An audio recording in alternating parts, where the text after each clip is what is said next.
Hey, folks, a word from one of our sponsors that I have been enjoying this morning. You can see it here. Beautiful Day Granola. Beautiful Day shines as a Providence-based social enterprise with a unique mission of providing comprehensive paid job training to refugees who are involved in every step of making their award-winning gourmet granola. It's phenomenal. I couldn't even help myself. I cracked it open this morning and I had some. Proudly made for you by refugees. It tells you right there on the label. This is the Beautiful Day Ginger Zinger granola. Got me some protein. Got me started today. It's really, really good. And they run 4 paid training programs, job training for adults, internship programs for youth 15 to 18 with community partners, entrepreneurship training for Afghan women interested in starting food businesses, management training for refugees interested in learning customer service and sales skills by managing one of our farmers markets. Job training programs further their mission of connecting refugees to their communities through business, job training, and education. The refugees come from all around the world: Syria, Ukraine, Afghanistan, Congo, Myanmar, Somalia, Iraq, etc. Even though they speak different languages, their granola chef, originally from Iraq, helps the refugees go beyond language barriers by fostering teamwork, building confidence while making granola and learning English. Their program is 350 hours, approximately 3.5 months.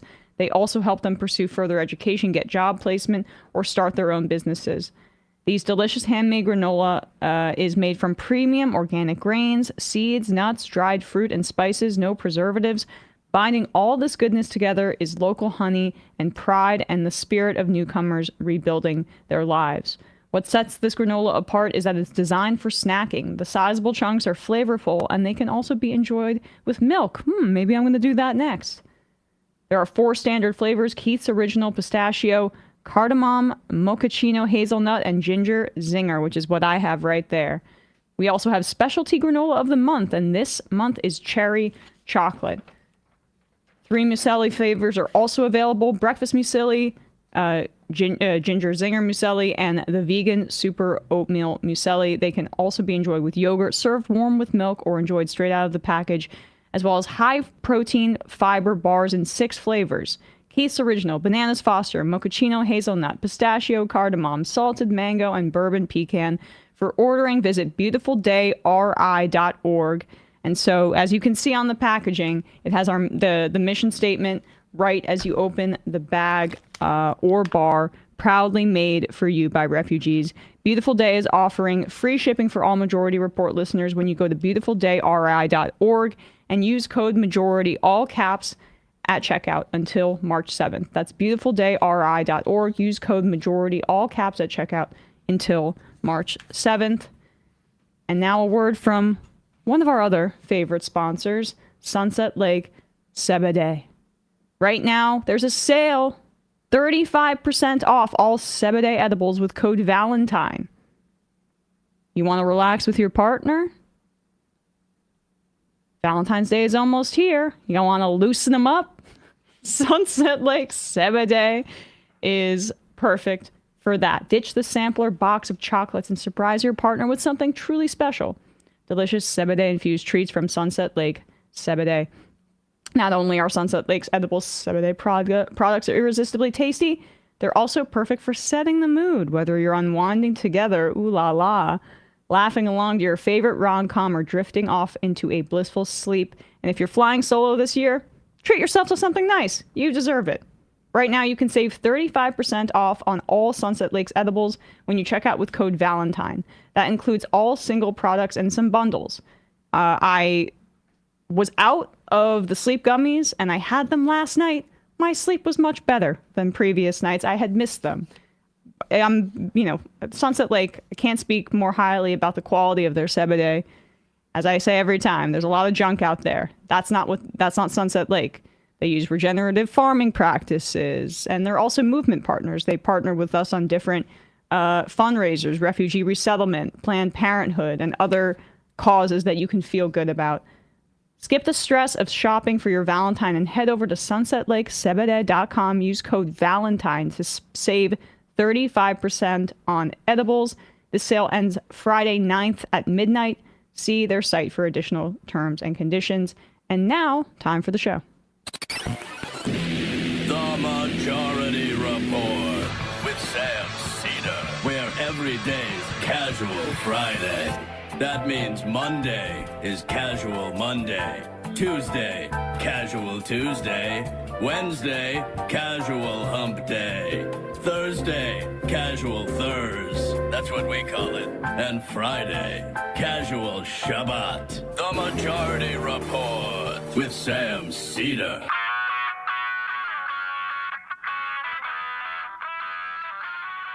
It is Friday, February 7th, 2025. My name is Emma Vigeland in for Sam Seder, and this is the 5-time award-winning Majority Report. We are broadcasting live steps from the industrially ravaged Gowanus Canal in the heartland of America, downtown Brooklyn, USA.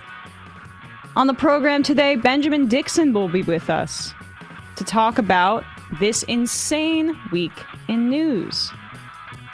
Also on the program today, Project 2025 author Russell Vogt has been approved as OMB director along party lines. But shout out to Brian Schatz, who decided to actually do something and at least filibustered this to draw attention to the extreme agenda. Trump guts USAID, announcing he's firing all but a few hundred agency staff members out of 10,000. A group representing those employees is suing. USAID is the world's largest funder of famine relief. $340 million worth of food, 500,000 tons, is currently in limbo, and folks don't know what to do with it, working on USAID. American farms also will be hurt by this. They supply 41% of food aid to the agency. They're raising the alarm. Trump turns his attention to thousands of Health and Human Services employees as their next target to cut. New Attorney General Pam Bondi ends a long-standing law enforcement effort to combat secret influence campaigns from foreign governments. You know, she was a foreign lobbyist herself for Qatar. Just a coincidence. Business is open. For the second time this week, a federal judge has halted Trump's unconstitutional executive order declaring an end to part of our Constitution, birthright citizenship. Can't do that. Can't just say, it's over, sorry, via executive order. At least I hope he can't. Got Supreme Court on your side. You can do a lot of things. But ICE reportedly has detained a middle school teacher in Florida who was a DACA recipient. More of this is starting.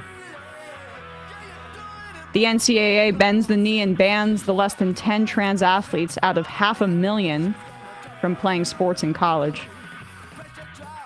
Mike Johnson will announce the Republican budget proposal today, and it's set to include permanent tax cuts for the rich. Republicans set their sights on cutting Medicaid. That's their next frontier. And lastly, Trump sanctions the ICC. Or I guess maybe it's not, is it a sanction? I wrote that down unclearly. Maybe double check that if you could, Bradley. But issues an executive order at least targeting the ICC because their war crimes investigations against Israel. All this and more on today's Majority Report. Welcome to the show, everybody. It's Casual Friday, but Sam is not in. He's not feeling well. Turns out those Wednesday hiccups were a bit of a canary in the coal mine, and he is sick. So, lots of stuff going around right now. We've had multiple guests sick this week as well, so stay safe, mask up, take your vitamins, do your best. One note on the ICC thing, the sanctions or whatever they decided to do, like, no, ICC, don't call our friends war criminals, even though they obviously are. The famine stuff that's being nixed by U.S. in the USAID thing is also not unrelated to Israel in the sense that they warned about a famine in northern Gaza early last year. So Yeah, I wrote this down. I mean, it's people just don't understand the scope of this kind of thing. The U.S., despite being, yes, an imperial power, is the world's largest funder of famine relief worldwide. $64.6 billion has gone towards that in the last 5 years. And in terms of studies, in 2023, 282 million people worldwide were food insecure or experiencing famine, and that, of course, includes the people facing genocide in Gaza. Yeah, and you can look into America's like control of the world for maybe creating some of those conditions that they have to ameliorate with U.S. aid. You can look at Marco Rubio 8 or so years ago saying, look, it's hard to radicalize against Americans when Americans kept you fed. So our motives are, Exactly. are kind of clear, and I think people have a suitable amount of cynicism about it.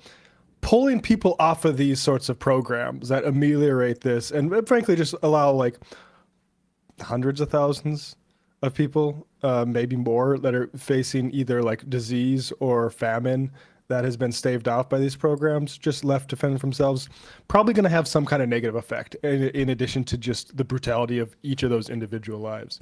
And I headlined this yesterday, but these USAID cuts also affect HIV medication that's either treating AIDS or going towards HIV prevention. 20 million people worldwide rely on those programs, including 500,000 children. And as Matt says, there's a self-interest involved here too, whereas, and Ilhan Omar made this point in her speech that we played, how do we want the rest of the world to interact with the United States?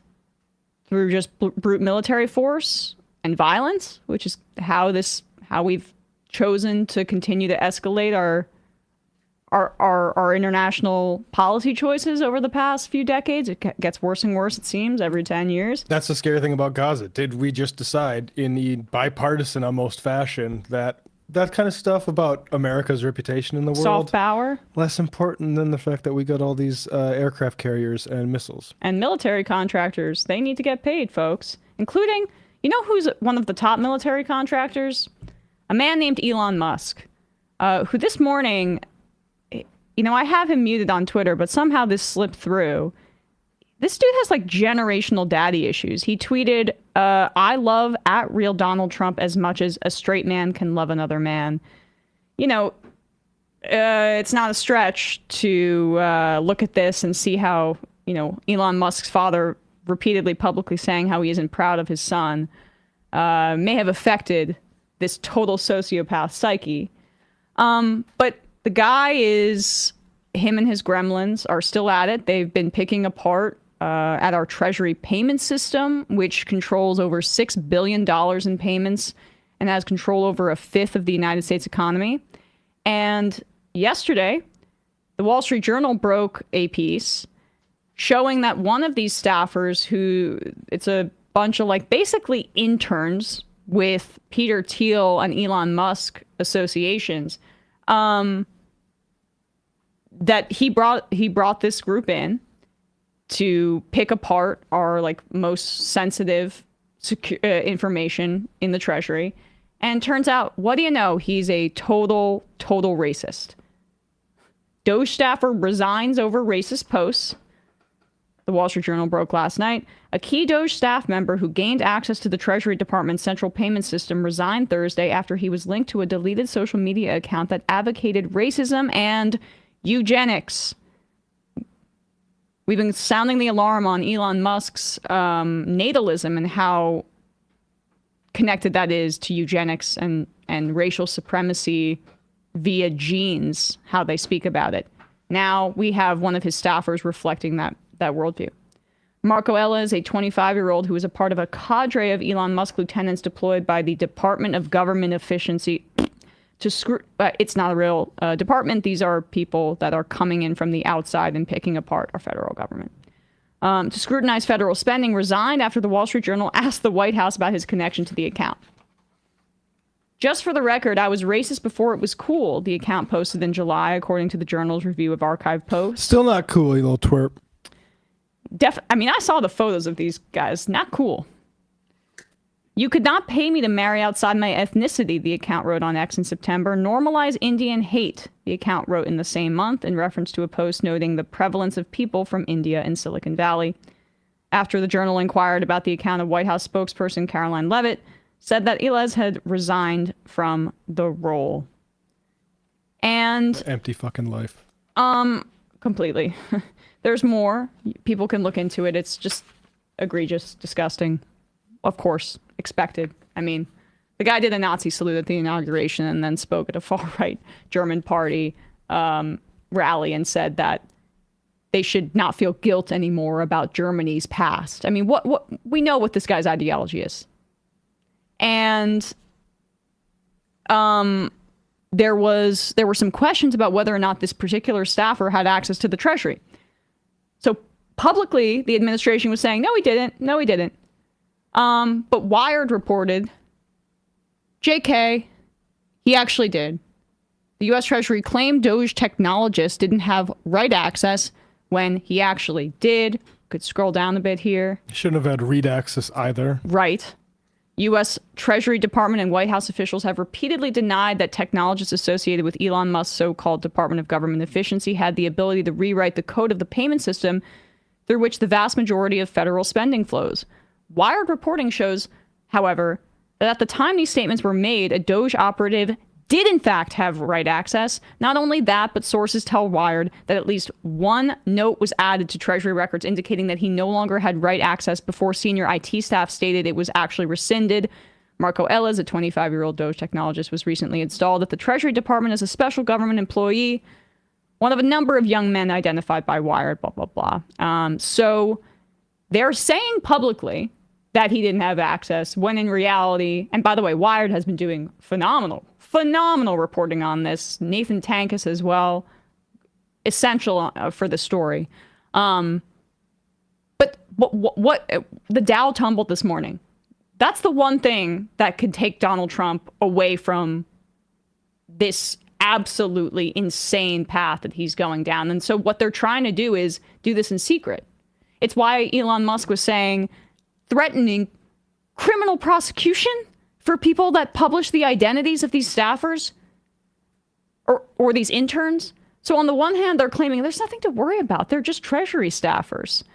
But on the other hand, we should make it a criminal penalty to dox them, to say their public information. Now, that's what public servants are supposed to have to engage in. They are supposed to have to be transparent about, their identity.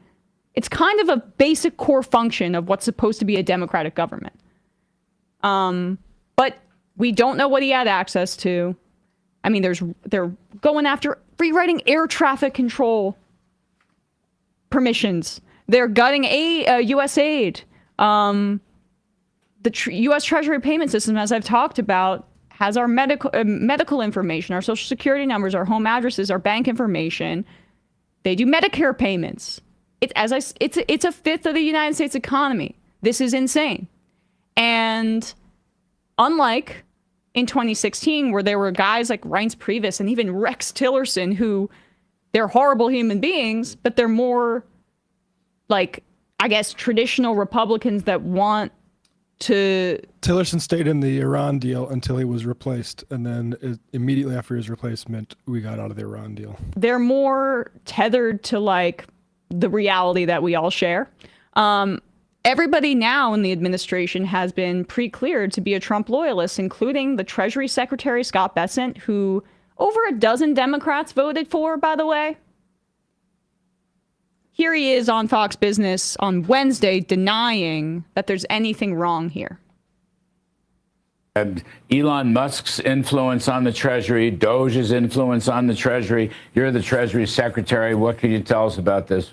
Larry, that Elon Musk is the greatest entrepreneur of this generation, and the Doge, outlook and their brief from the president, the Department of Government Efficiency, and we had the Grace Commission. You and I are old enough to remember. Yep. You were in the administration. Yep. The Grace Commission in the 80s failed. Reagan years. Yet Bill Clinton, Al Gore set up a commission on government efficiency, failed. And Doge is not going to fail. and that they are moving a lot of people's cheese here in the Capitol, and when you hear this squawking, then some... Can you So cheese. imprecise. Cheese. What is cheese? You mean the money that is taken out of our paychecks? I'll point out they haven't actually pointed to any fraud, despite all of this insane amount of access they get, and all the people saying, "Oh, why are people opposed to transparency?" Because this isn't transparency. This is simulation. And the fraud that we do see, we get it from the actuarial reports about the Pentagon, which wastes billions and billions of dollars I'm every sure single they'll year. get to that. I saw- Eventually. Yeah, I This- saw somebody tell Elon to do that. Still working on it. It's down the list of priorities. But all right, keep going. I had a different thought, but now I'm blanking on it. It'll come back to me. When you hear this squawking, then some status quo interest is not happy. What I will tell you that at the Treasury, our payment system is not being touched. Everything we process 1.3 billion via payments a year. There's a study being done. Can we have more accountability, more accuracy, more traceability, that the money is going where it is? But in terms of payments being stopped, that is happening upstream at the department level. All right. Well, No, keep going. essentially you're saying you're cooperating on this government downsizing with Elon Musk and Doge. What I'm saying is that at Treasury, our motto is to move deliberately and fix things. I like that. Okay. Yeah, Treasury sure. Secretary Okay. Scott. So it was interesting to see Kudlow's a little shaky there. Move right? deliberately, is that like when you have to say, actually, no, we don't have right access? Oh, we do. We might have had a little bit. We don't have it right now, though. That's deliberation. Is it deliberate when you have to say, oh, actually, that executive order didn't mean to go after Medicaid, or it didn't mean to cut off PEPFAR because of people trying to fight HIV and AIDS? Like, that's not deliberate. Kudlow's nervous because he's the kind of guy that just cares if stock market go up or stock market go down, Right. and that's why they are concealing this. Yes. It's because they want to do this in secret so they don't spook the markets. Because as I am, I keep saying as I said, a fifth of the United States economy is being just toyed around with right now by a bunch of intern groypers, 4chaners, and a billionaire in a K-hole. And like it just there's no like they're stealing from us. This is where we have to reorient the conversation. Our tax dollars, Congress has the power of the purse. Through the budget, they determine where our tax dollars are allocated. Then the president signs it, and he has to faithfully implement that. Trump is trying to subvert that core element of our Constitution with his proxy, Elon Musk, who's tinkering around in the pool of money that comes from our tax dollars, where they're trying to cut and not give us what we paid for with our taxes, because the money's already there. And if this is all about efficiency, and you're cutting these programs because they're wasteful, then send us back our tax dollars. Then send it back. But they're not going to do that because they're stealing from us. They're stealing from us. And that's, I think, like, that's what Ilhan Omar was saying, too. And that's the better way to describe it. Well, and like outside of any dollar amounts, this is just a stealing of democracy. What's the point of voting for representatives if what they decide is just allowed to be ignored because a giant Afrikaner billionaire decides his 25-year-old racists think it's woke? What's the point of voting for even Republicans? You have an entire House and Senate and the presidency, and they're off putting all of this onto him. You could do this. You could pass all this stuff with laws. You could get to you could do big investigations into this stuff and expose it, like the Church Committee, which told us about COINTELPRO and MKUltra and all that stuff. You're not going to do any of that because this is all just about slashing stuff. And ultimately, like, the markets, Besant got through because all the Democrats that voted for him trusted him as like a hedge fund guy, former Soros associate, trusting the markets. But at the very top of this thing, a lot of these people understand that a depression or a huge recession isn't actually so bad because it might mean that they can scoop up a lot of stuff for the cheap. Yeah, right. And the reason that they wouldn't want that to go through Congress is because that's not what Yarvin tells these tech billionaires. Democracy's too messy. And then 'Cause that would be democracy. And then Joni Ernst has to own it a little bit more than just saying, "Oh, I go on, Elon." Mm-hmm. Whereas now you can just say, if he actually does break something and pushes too far, which he will, you can say like, "Oh, Trump shouldn't have put so much trust in that. We're going to revoke his special governmental employee access." Before we get to Ben, a word from our sponsors. This episode is brought to you by Zippix Nicotine Toothpicks. Zippix brings you a totally satisfying, convenient, and great tasting way to curb your nicotine cravings. Don't you think it's time that you stop putting smoke and vape oils in your lungs? Well, now you can get your nicotine fix anytime, anywhere, without having to rely on smoking or vaping. Zippix Toothpicks gives you an easier, healthier, and more discreet way to get your fix, and they're available in 6 great flavors, and they have the options of 2 milligrams and 3 milligrams of nicotine. They're perfect for flights, sporting events, restaurants, and literally everywhere else that smoking and vaping are banned. They're also one of the most cost-effective nicotine products on the market. Zippix also offers caffeine and B12 infused toothpicks if you're not a nicotine user or if you're just trying to get away from your nicotine habit. Zippix has helped tens of thousands of customers in leading a healthier lifestyle, and if you currently smoke or vape, they can probably help you too. Make your lungs happy and try Zippix nicotine toothpicks. Ditch the cigarettes, ditch the vape, and get some nicotine-infused toothpicks at zippixtoothpicks.com/today. Get 10% off your first order by using the code MAJORITY10 at checkout. Your lungs will be glad that you did. You must be 21 or older to order. Warning, nicotine is an addictive chemical. Zip more, smoke less with Zippix nicotine toothpicks. That's Zippix, Zippix, toothpicks.com. Go there, get 10% off your first order by using the code MAJORITY10 at checkout. And as I mentioned, you must be 21 or older. Warning, nicotine is an addictive chemical. Zip more, smoke less with Zippix nicotine toothpicks. And lastly, ever walk into a store and have no idea what kind of wine to get? I mean, me too. I try to act smart, but I don't really know what I'm talking about. I'm like, French red? The oak, sure.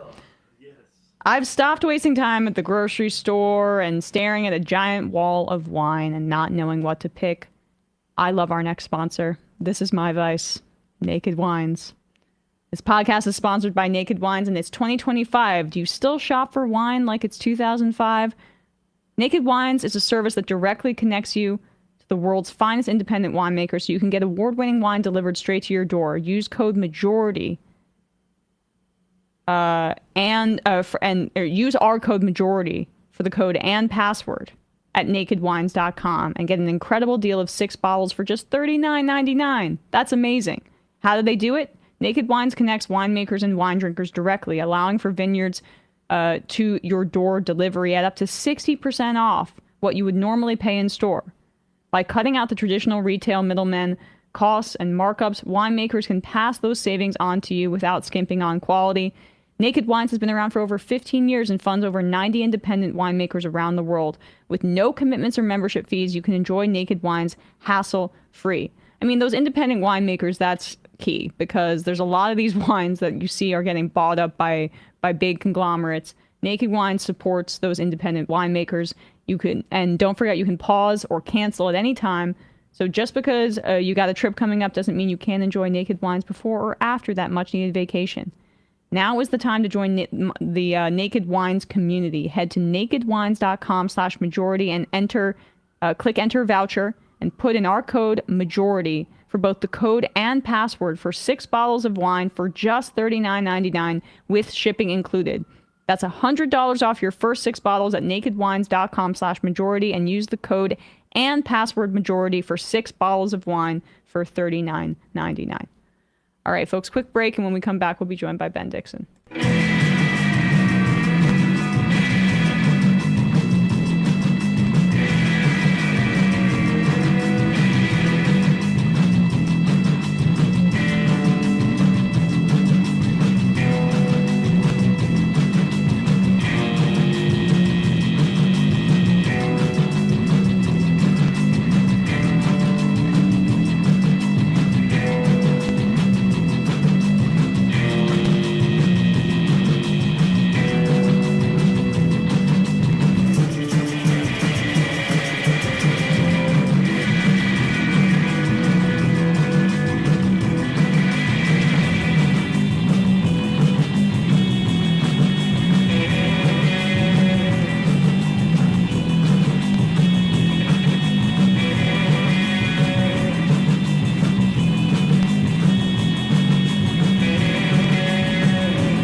We are back, and we are joined once again by our friend. It's been a while, Benjamin Dixon, host of the Benjamin Dixon Show on YouTube. Ben, thanks so much for coming on today. Thank you so much for having me. It's always a pleasure. It's good to be back with the Majority Report. Yeah, it's great to see you. Sorry, Sam's sick today. Otherwise, we would have it would have been the three of us. But we have plenty to talk about, just us. You put this out on social media, and I just think this is exactly the right call to action right now, urging federal workers not to resign, and not to take this like fake buyout deal that Musk and Doge. I mean, I hate even saying it every time. It's so stupid. That they've been offering to folks. Explain why you just think this is so important that federal workers don't take him up on this.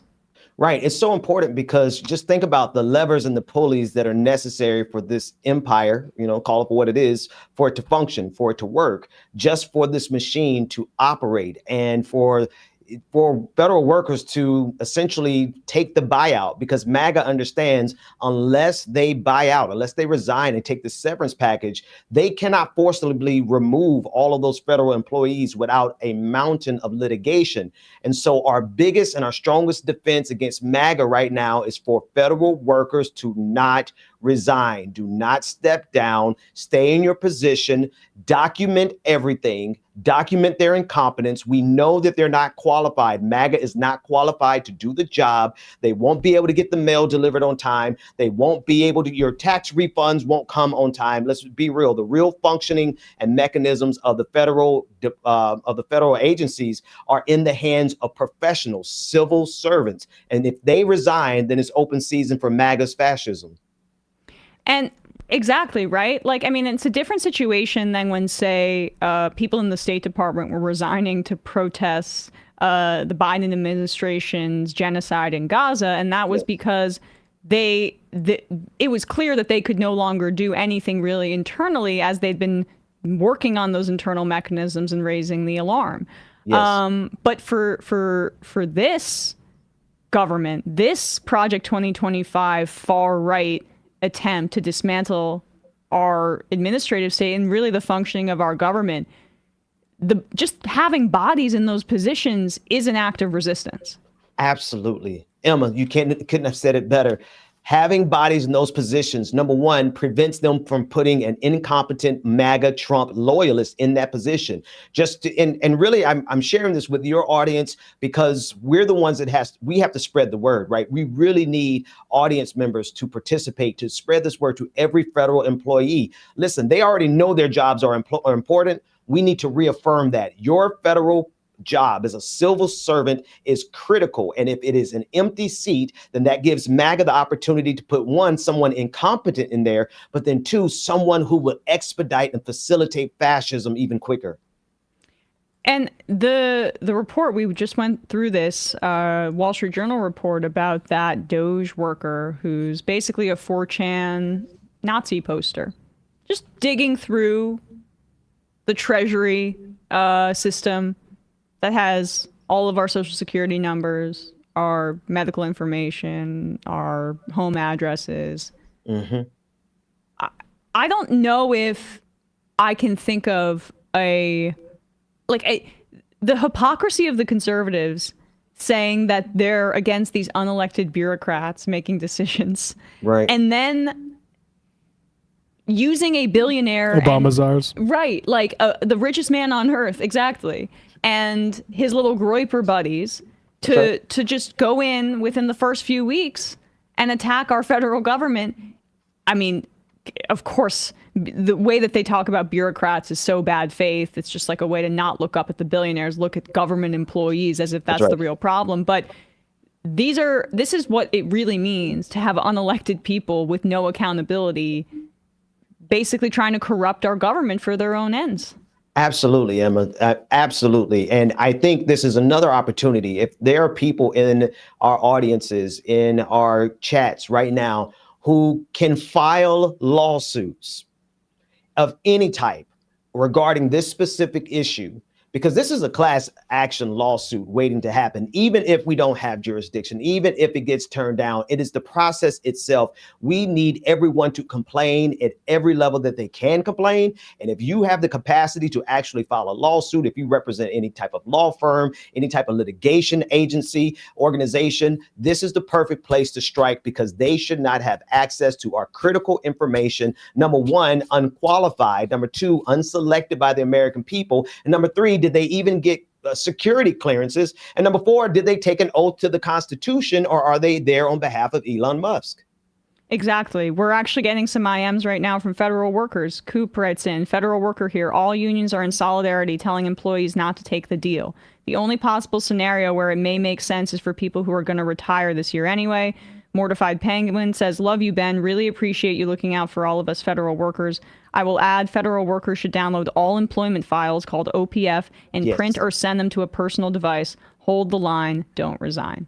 What's your reaction to that? I love it. Hold the line. Don't resign. Hold the line. Don't resign. I need everyone, and Emma's forgive me for kind of like nudging. It's Majority Report's audience. I don't want to respect that, but every platform that I'm speaking to today, I'm speaking directly to the audience. We need you to go to social media with this message. Hold the line. Hashtag hold the line. Don't resign. Number two, if you know of a federal employee, maybe you went to high school with somebody and you just kind of heard that they work for the federal government. Send this to them. Send this graphic to them. Send your own graphic. Make up your own meme. It doesn't matter. Get the word out. Hold the line. Don't resign. Appreciate that message and here on that front. One of the news stories that went under the radar, just to take a turn for a second, but it's also related about federal federal workers. Bradley, could you pull up this article from NBC? Saw this from 2 days ago. So apparently these federal health workers are being targeted right now by a conservative website. The headline is Federal Health Workers Terrified After DEI Website Publishes Lists of Targets. Let's just scroll down for a sec. Federal health workers are expressing fear and alarm after a website called DEI Watch List published the photos, names, and public information of a number of workers across health agencies, describing them at one point as targets. It's unclear when the website, which lists mostly Black employees who work in agencies primarily within the Department of Health and Human Services, first appeared. Offenses for the workers listed on the website include working on diversity, equity, and inclusion initiatives, donating to Democrats, and using pronouns in their bios. The website, a government worker said, is being circulated among multiple private group chats of federal health workers across agencies, as well as through social media links. And if you could just scroll down a little bit to get to what the group is called. So you can see, no, that's right. Go down. Yeah, you can see they blurred out the faces, but this is an example. They changed it from targets to dossiers. They changed it because it was clearly an incitement. Because they're trying to incite one of their Nazi followers to do something. And the site, so on Tuesday evening, the site listed photos of employees and linked to further information about them under the headline targets. Later Tuesday night, the headline on each page had been changed to dossiers. And the article explains just a little bit further down that on the note at the bottom of the website says a project of the American Accountability Foundation. That group is a conservative watchdog group. It's not the first time the group has created such a list.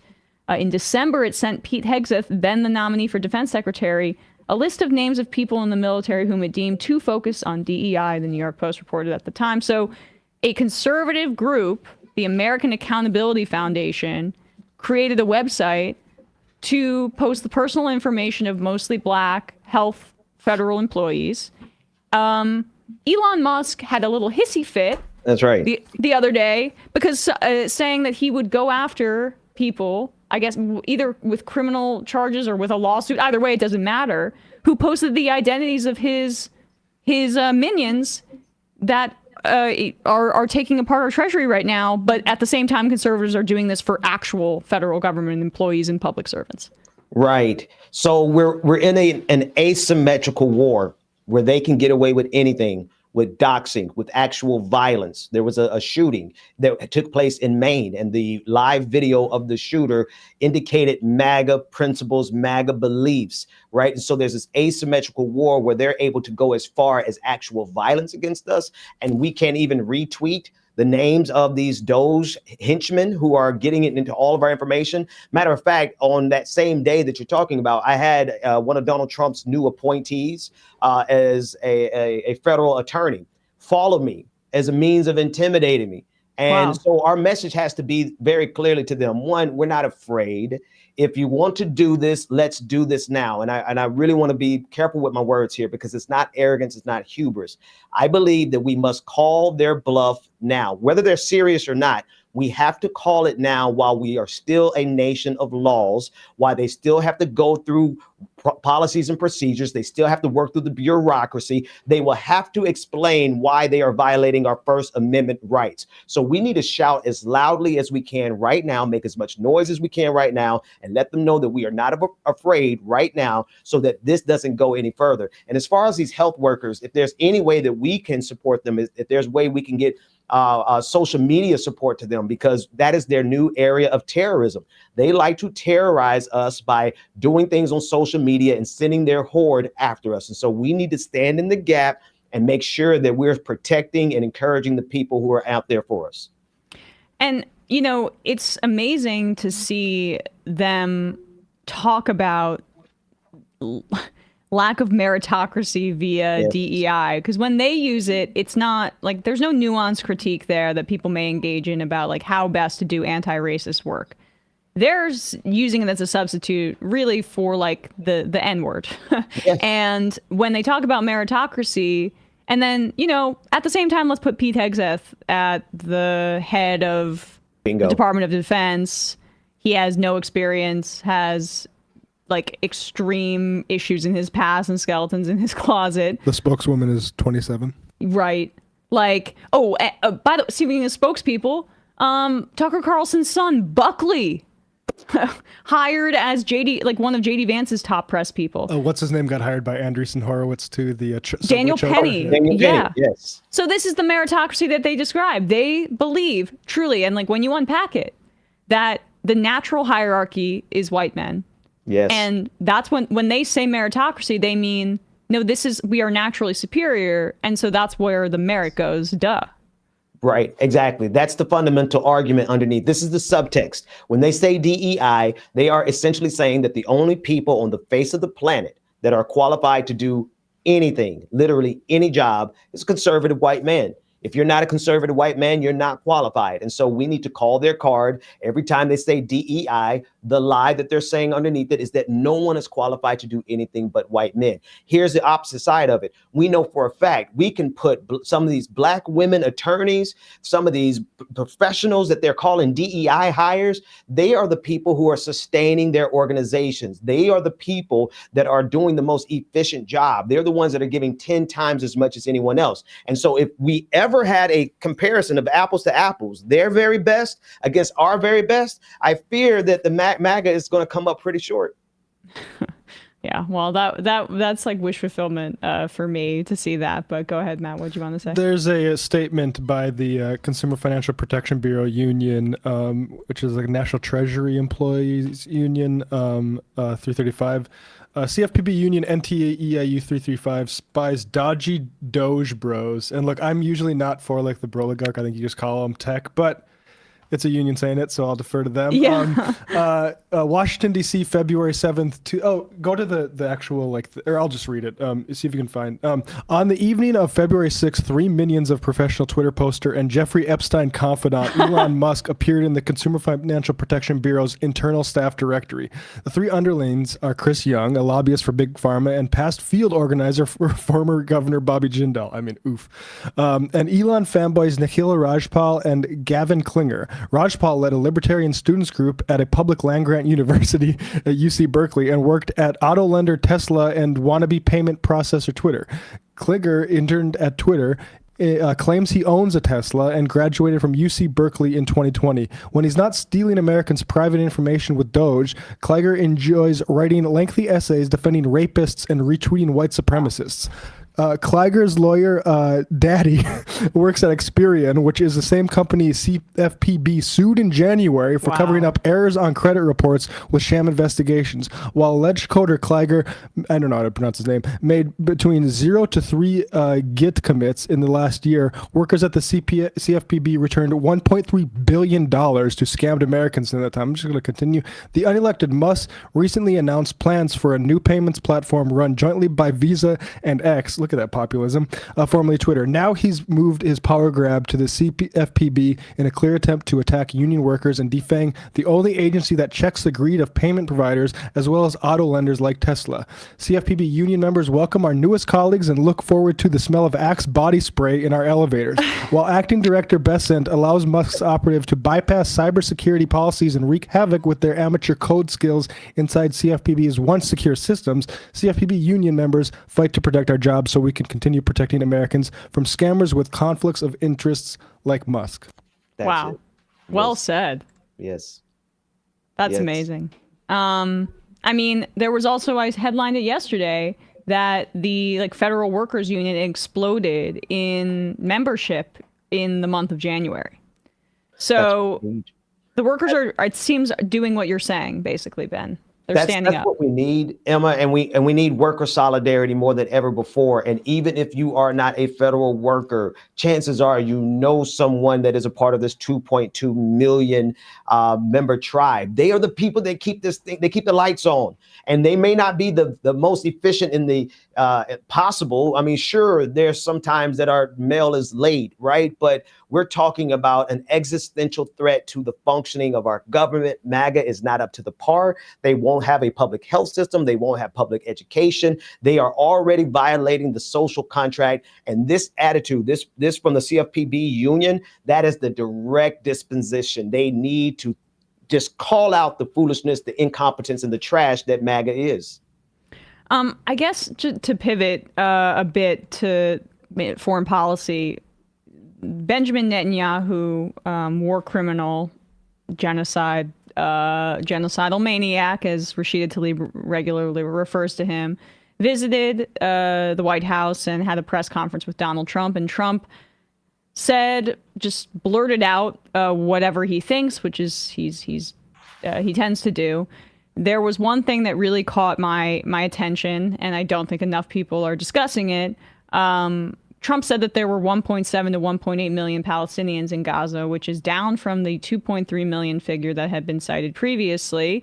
A lot of news outlets are continuing to run with the 40,000 dead number, which is so out of date and so misleading that it's frankly, by continuing to say it, I would say that you are complicit in shrouding this issue in and not being accurate, frankly, because we had a letter from 99 U.S. doctors and nurses back in October that said the number was at least 118,000.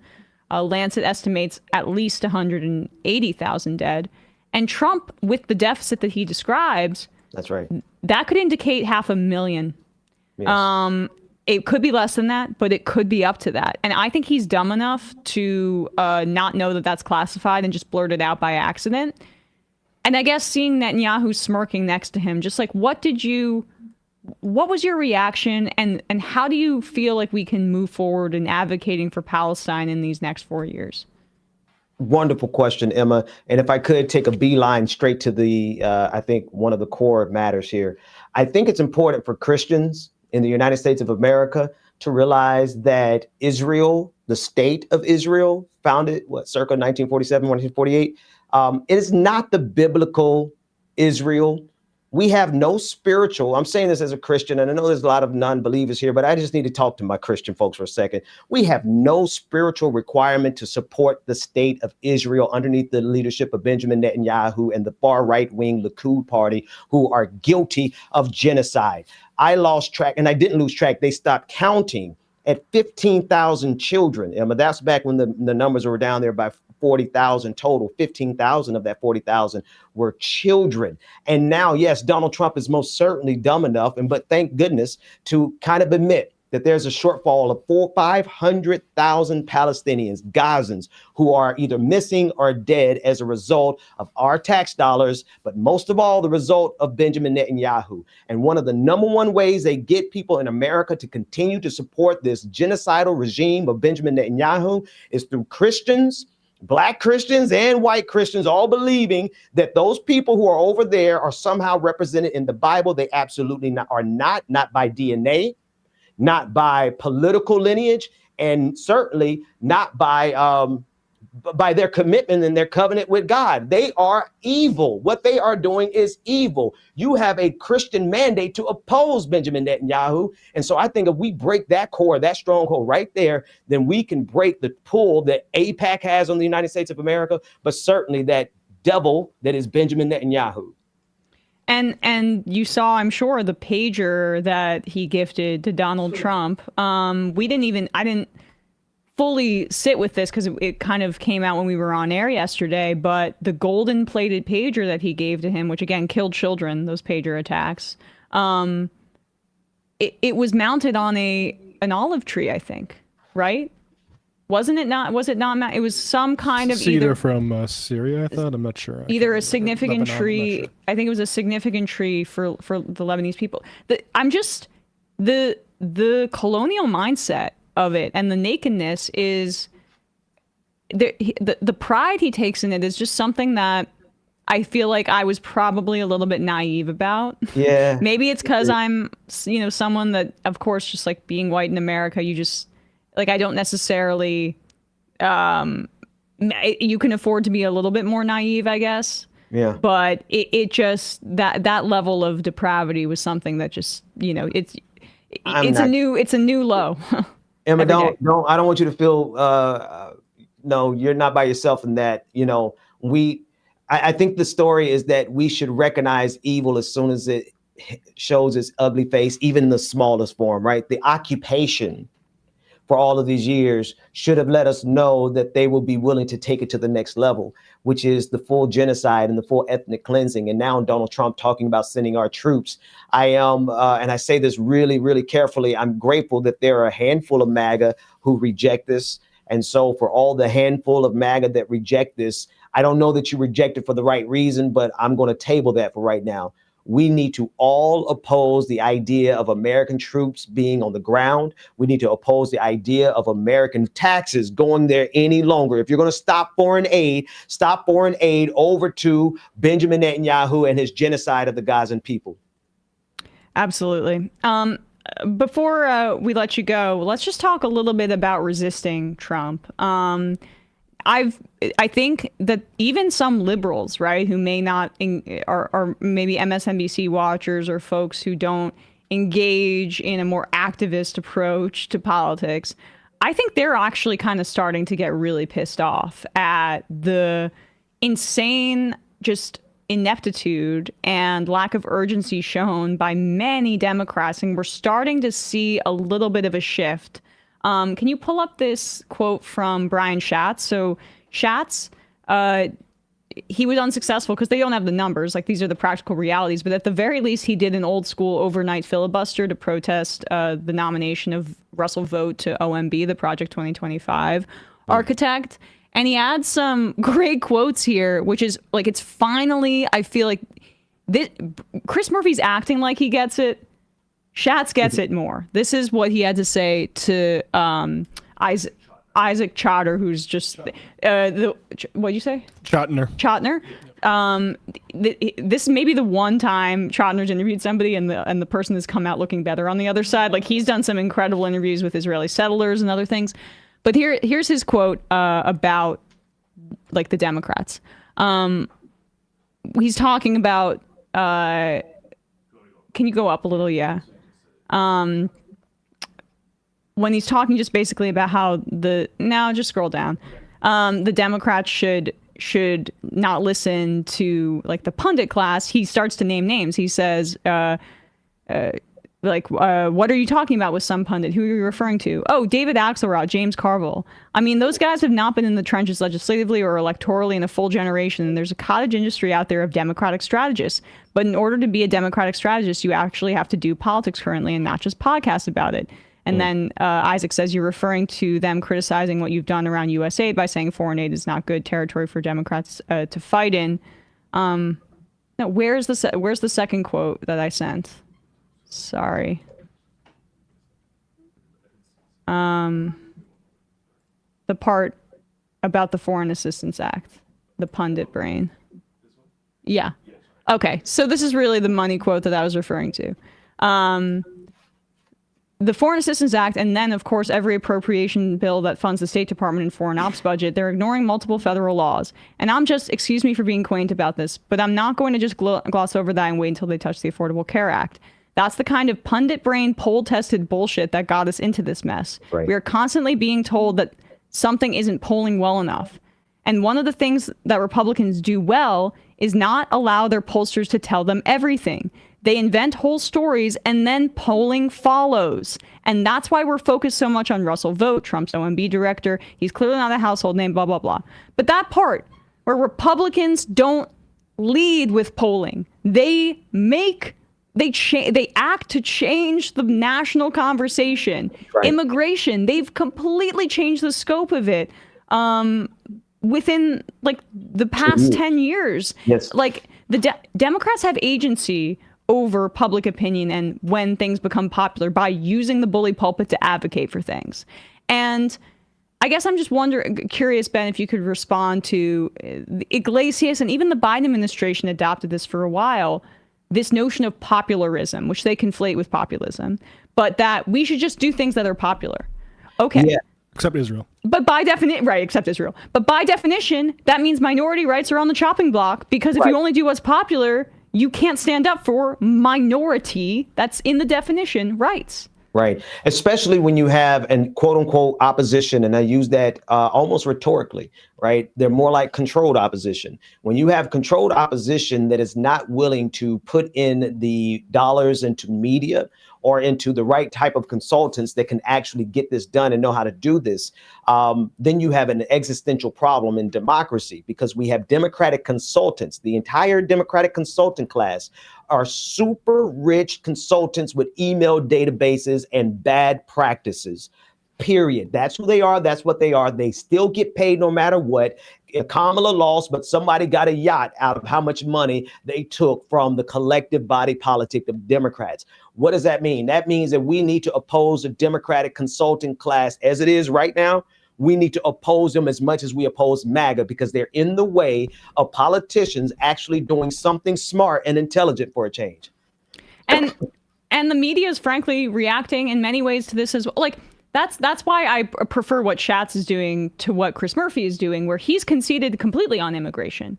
Trump's not being, he's lying about his tough on the border stuff. Or could we make a positive case for, we are a nation of immigrants. It makes our country better. They're trying to get you to blame immigrants, and we're saying it's the billionaire class. Then you can change public opinion on this issue, instead of just throwing your hands up and saying, well, Trump's going to make things bad enough so that public opinion turns our way again. That's not how you need to. That's not doing politics. That is asking for us. That is leading us to the slaughter, right? This is so important right now. We can't even really waste time with the Democratic Party or the Democratic consultants. Let them figure it out as they go.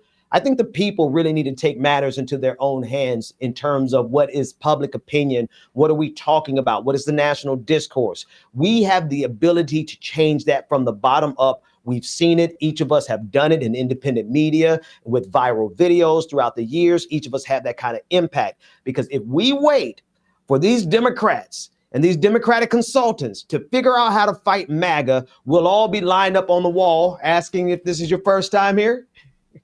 Yeah. I mean, I think this is a really important point. There's a quote from Jane McAlevey I've read out a couple times here from a issue of Catalyst in 2018. Here's just part of it. In the U.S., the small margin strategy on the part of Democrats is what put Trump into office. This is, again, 2018. Idiotic and calamitous assumptions that Democrats only need to turn out 1 or 2% more to take this state or that congressional seat are spewed by Silicon Valley data wizards whose allegiance allegiance is to the new elite, not the working class. Small margins, gerrymandering, and all forms of voter suppression can best be defeated by learning how to build supermajorities in difficult conditions. And I also want to point to something going on in the New York Times, which is a guest essay. I think I got timed out from my New York Times thing, but it's a full column by this is how Democrats can counter Elon Musk. And there's a section of it. Yeah, here it is. Democrats must take care at this moment not to confuse tactics with goals. They shouldn't define themselves simply as Mr. Musk's operational opposite, leaving themselves defenders of a broken status quo. Their goal must be a muscular, lean, effective administrative state that works for Americans. This woman was married to a guy named Tim O'Reilly, who is basically responsible for turning the internet into a commercial free-for-all as opposed to a free software, more utopian thing. There's a great essay in the BAFTA called The Meme Hustler for tech folks who want to see how this is. So this is somebody coming from supposedly an Obama perspective, but really she's one of these tech people who agrees, like Jeff Bezos, this is not just a Musk problem. This is a capitalist problem, and that means it's a bipartisan problem. And these people will, if they have their way, will tell all of us that we're overreacting. That actually we do need to go along with a lot of cost savings for ideological reasons, and they are wrong. They are wrong. Entirely, completely. Yeah. Ben, I guess lastly, I mean, what do you see your role is in opposing Trump here as a member of the press? Because that's Morning Joe and all of them bending the knee. I wonder if they regret that now, because they really underestimate Trump. Barely won the popular vote, and they acted like this was Reagan's, sweep the second time around. I mean, they just rolled over completely.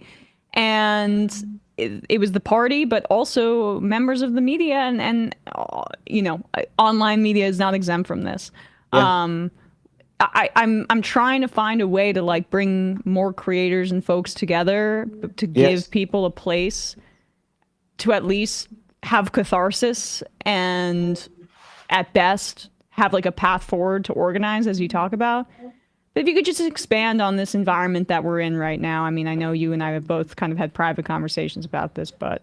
Yeah, no, I'm just thinking, my genuine answer from the bottom of my heart is that if I had as many YouTube subscribers as TYT, if I had 6 million TYT subscribers, if I had the hundreds of thousands of members that organizations like that have, if I had the pull and reach of MSNBC, I would be mobilizing the masses.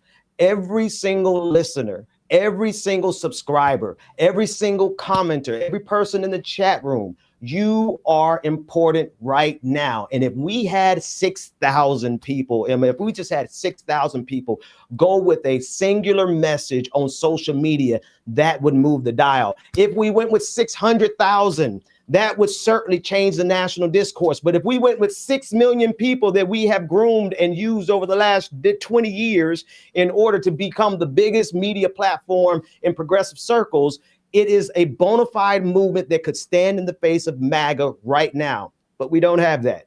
And so we're going to need every single show, Majority Report, all the way down to my little show. We need all of our supporters to get out there and do it ourselves, change the discourse, no MAGA buyout, hold the line, do not resign, tell every federal employee you know, share it on every one of your social media platforms, text it to every single one of your text groups. Don't stop talking about it over this weekend in particular, because we are all that we have. We have to save ourselves, Emma. Yeah, it really is a shame. We got to do what we can with our platform, but we're just so outnumbered on the right in terms of finances and resources. And I think a lot of us in this particular kind of independent media space, we're scrambling to come together because we have a fraction of their resources and of honestly their ability to pump Daily Wire to the top of the algorithm or whatever. It's just not possible. So in terms of TYT, it's a shame. I don't mean to interrupt you, but Majority Report, you all are critical. One of the most impactful and influential. And even though, you all and none of us really have those numbers, what we have counts. And so thank you and Sam and the whole team there, Matt, all of you guys for standing on the wall like this. Appreciate you, Ben. Everybody check out the Benjamin Dixon Show. over on YouTube. We'll put a link to that below. Good to talk to you. Pleasure's mine. Take care. Take care. All right, folks, with that, we're going to wrap up the first hour of this program and head into the fun half where we'll... Okay, so we don't have this fixed yet, right? The calls? We might. We might. We figured out the situation. We haven't really tested it, but I'm feeling pretty confident. So. Sam changed a part of the computer. He completely changed Mac Minis on us. He upgraded to a Mac Mini that didn't have a microphone input. Okay, so that's for people that were wondering what was happening yesterday. He did that after the show on Wednesday when we were all gone, so we didn't even know. And then we came in and the phones weren't working. So we'll see. We'll try. Matt, what's happening on Left Reckoning? Left Reckoning, Alexander Avina talking about, everything going on with Trump, the border, Mexico, a little bit of Canada, and also USAID. And patreon.com/Left Reckoning. We want more patrons. Don't ask me why.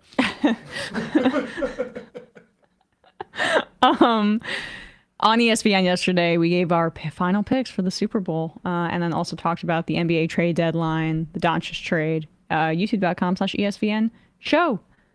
All right, guys, we'll attempt the phones, and we will see you in the fun half.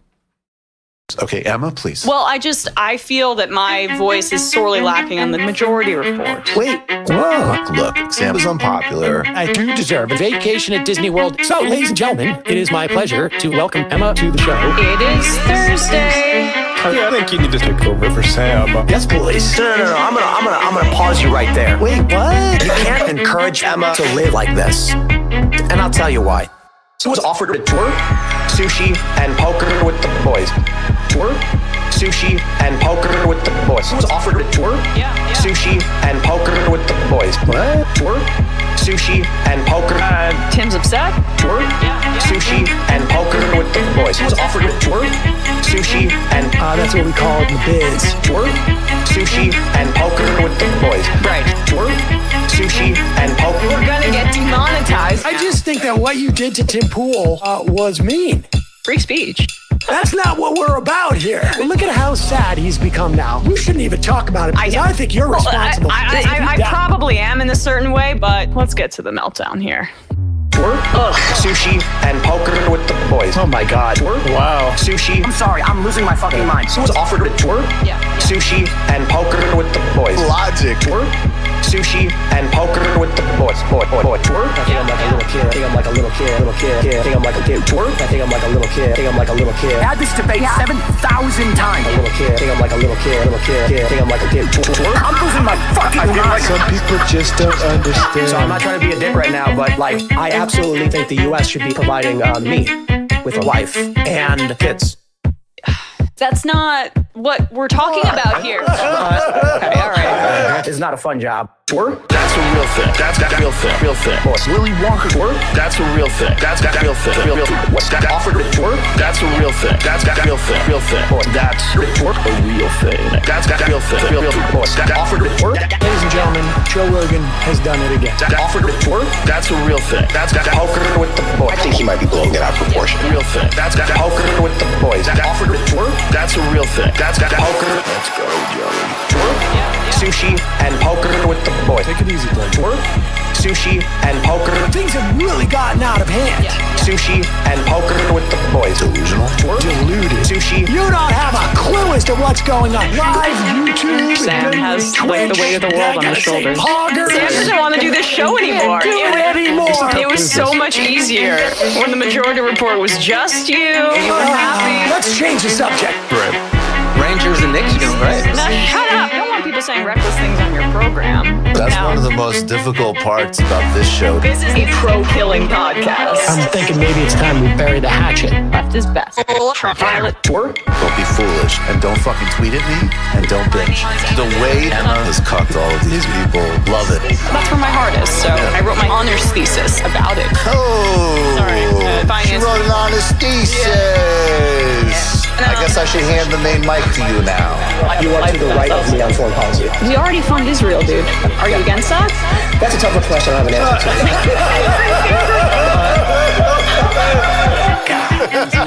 Incredible. incredible theme song. Hi, Bumbler. Emma Vigeland, absolutely one of my favorite people. Actually, not just in the game, like, period.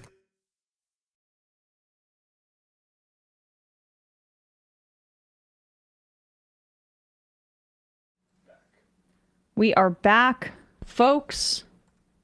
It's the fun half. We're going to open up the phone line, see how it goes. 646-257-3920.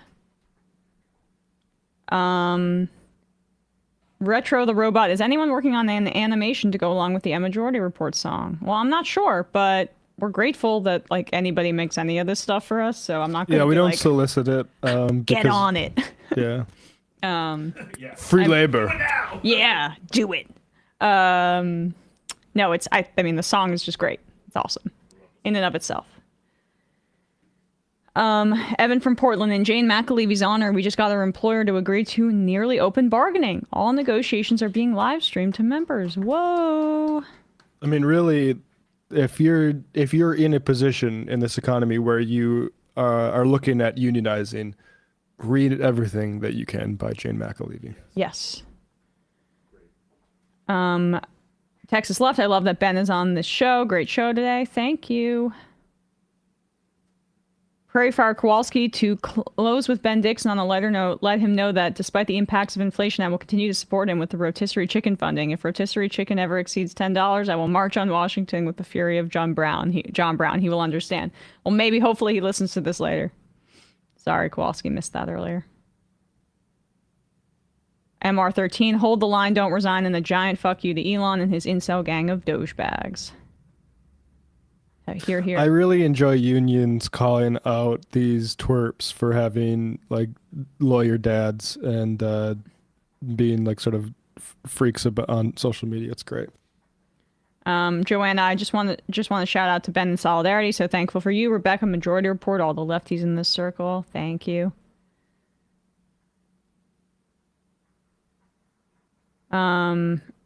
Small D Democrat, there's got to be a significant amount of normal government employees who are huge Trump fans. Wonder how they'll handle it when they take the buyout, but Trump never pays it to them. I mean, outside the FBI and like places like that, Yeah. I don't know if people are supporters of Trump. Because people who believe in government are going to be Democrats. Aren't Republicans. Yeah. Vermont Ben, Article 1 is clear and the Impoundment Control Act is law. Why isn't every GOP lawmaker and spokesperson not reminded of this every time they step in front of a camera? They're intimidated. The press. It's worked. All those lawsuits, frivolous lawsuits that Trump settled. Or they settled with Trump, I should say. That was essentially them bending the knee. Yeah, I mean, Citations Needed did a story about how they're basically accepting the frame that it's about governmental efficiency, or whatever that means. Right. Space London, can anyone please explain how our government is paralyzed to inaction by some guy just blocking the door? Because it's not just some guy. Adam Tooze had a good episode about this, which is, like, people need to understand that Elon is going to take point on a lot of this stuff, but there is a appetite to destroy the administrative state that goes beyond just Bannon or Musk, but goes into Jeff Bezos or Mark Zuckerberg or all these freaks too. And the Heritage Foundation. Of course. We played that clip, that video essay yesterday that I really encourage people to check out. It shows that the Project 2025 project is joined at the hip with this like tech feudalist kind of agenda. The dismantling of the administrative state and the government for these tech billionaires to loot it and, you know, in Musk's vision, build a utopia in his image. They found a way, and it's not that hard because at the end of the day, it's just like more casino capitalism. They've married those two, and that's the Trump administration.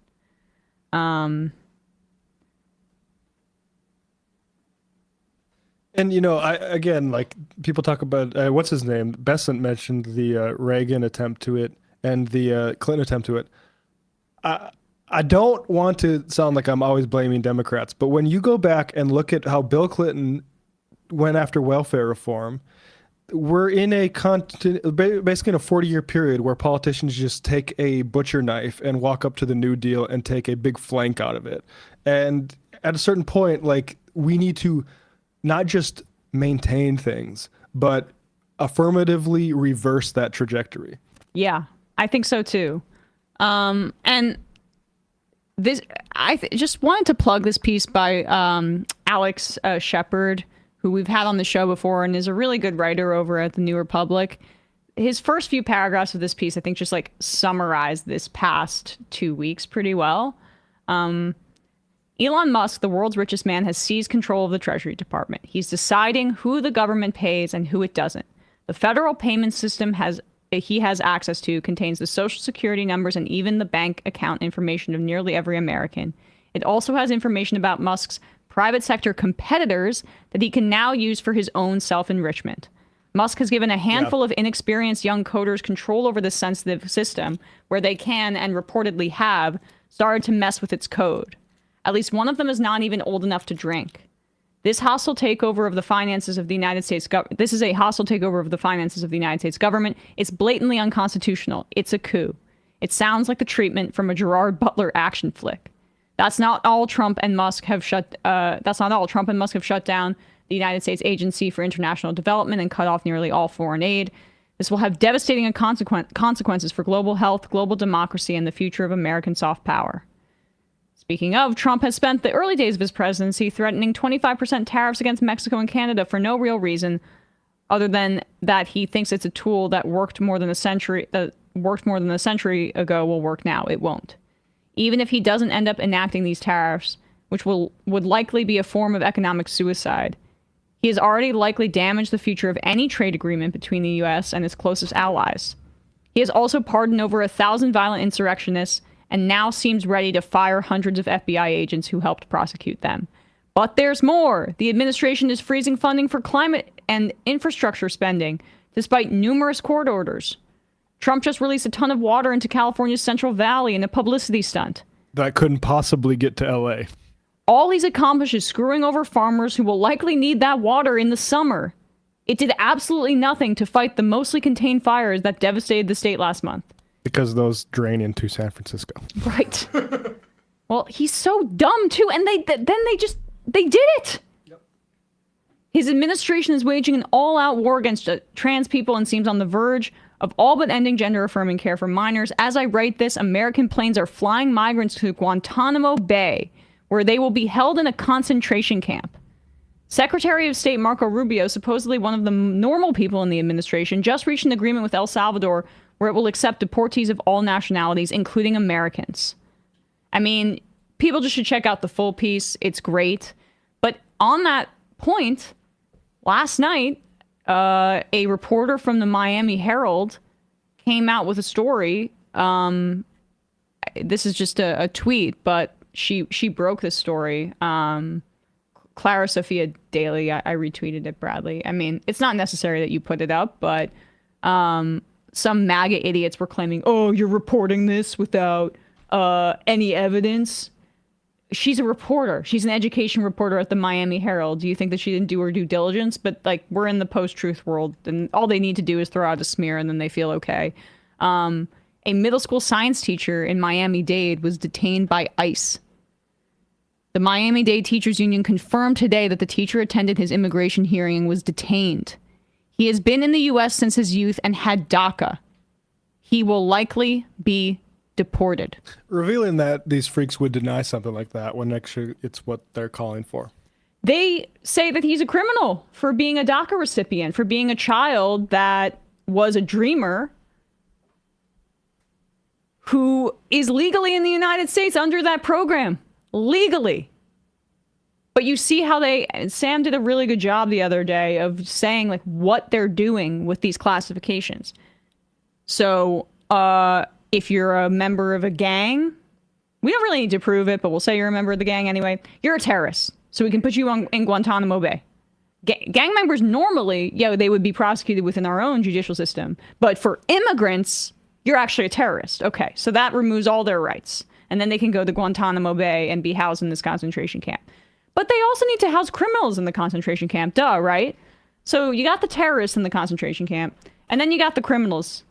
And for MAGA, the criminals are classified as anybody who is not a natural born citizen in the United States. And even then, Trump's trying to target that with an executive order that, frankly, thankfully, has been blocked by 2 federal judges at this point, and we'll see how that process goes. But this is a local news report on immigration raids in the Denver area now. Now, you'll recall one of the apartment complexes that is highlighted here and was the subject of these deportations,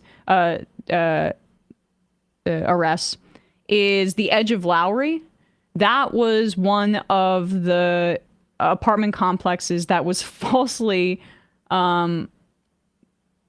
deemed by the slumlord that owns it to distract from the fact that he had been neglecting the tenants there.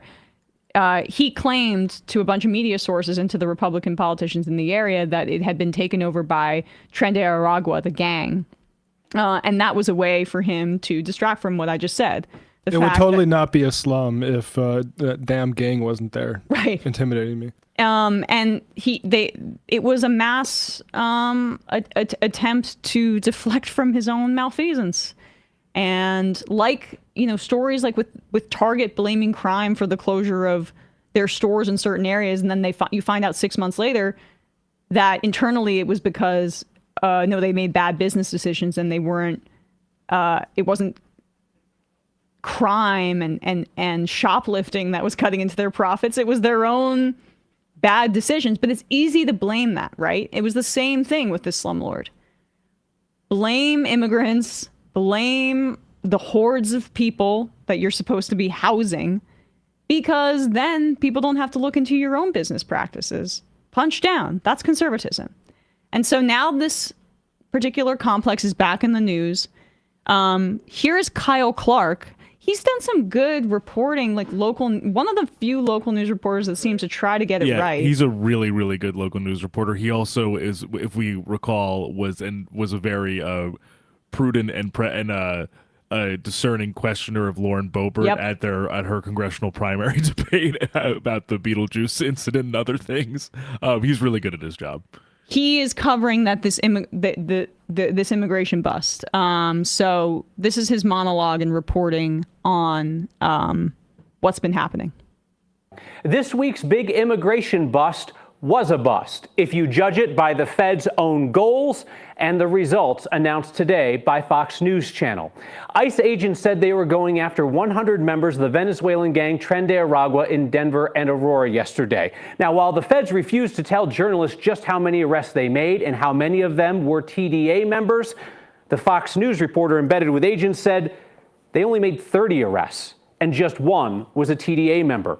Fox News and the Trump administration are now blaming local media outlets for the lack of success. It certainly felt like everybody knew this was coming, including the targets and the local media. There were some leaks from local media that tipped off the local activists on the ground, and it made your jobs difficult. We've already identified how this operation got leaked. I'll deal with that today. Immigrant communities in Denver and Aurora have been expecting yesterday's raids ever since Donald Trump campaigned on a promise that he would start his mass deportation here. Many of the properties involved in the raids were also no-brainers. They're linked to CBZ Management, the landlords that made national headlines by claiming takeovers by the Venezuelan gang. Ding, ding, ding. And as those raids played out publicly for hours yesterday, community members and activists gathered to heckle agents from afar, shouting legal advice to the people inside apartments as agents went door to door asking people for their papers. I was scolded by other members of the media that I was overlooking the will of the people in the area, right? By downplaying the dastardly gangs and the poor, helpless slumlord. What, it was Anna Kasparian, Turns out that people actually think this is bullshit. Yeah.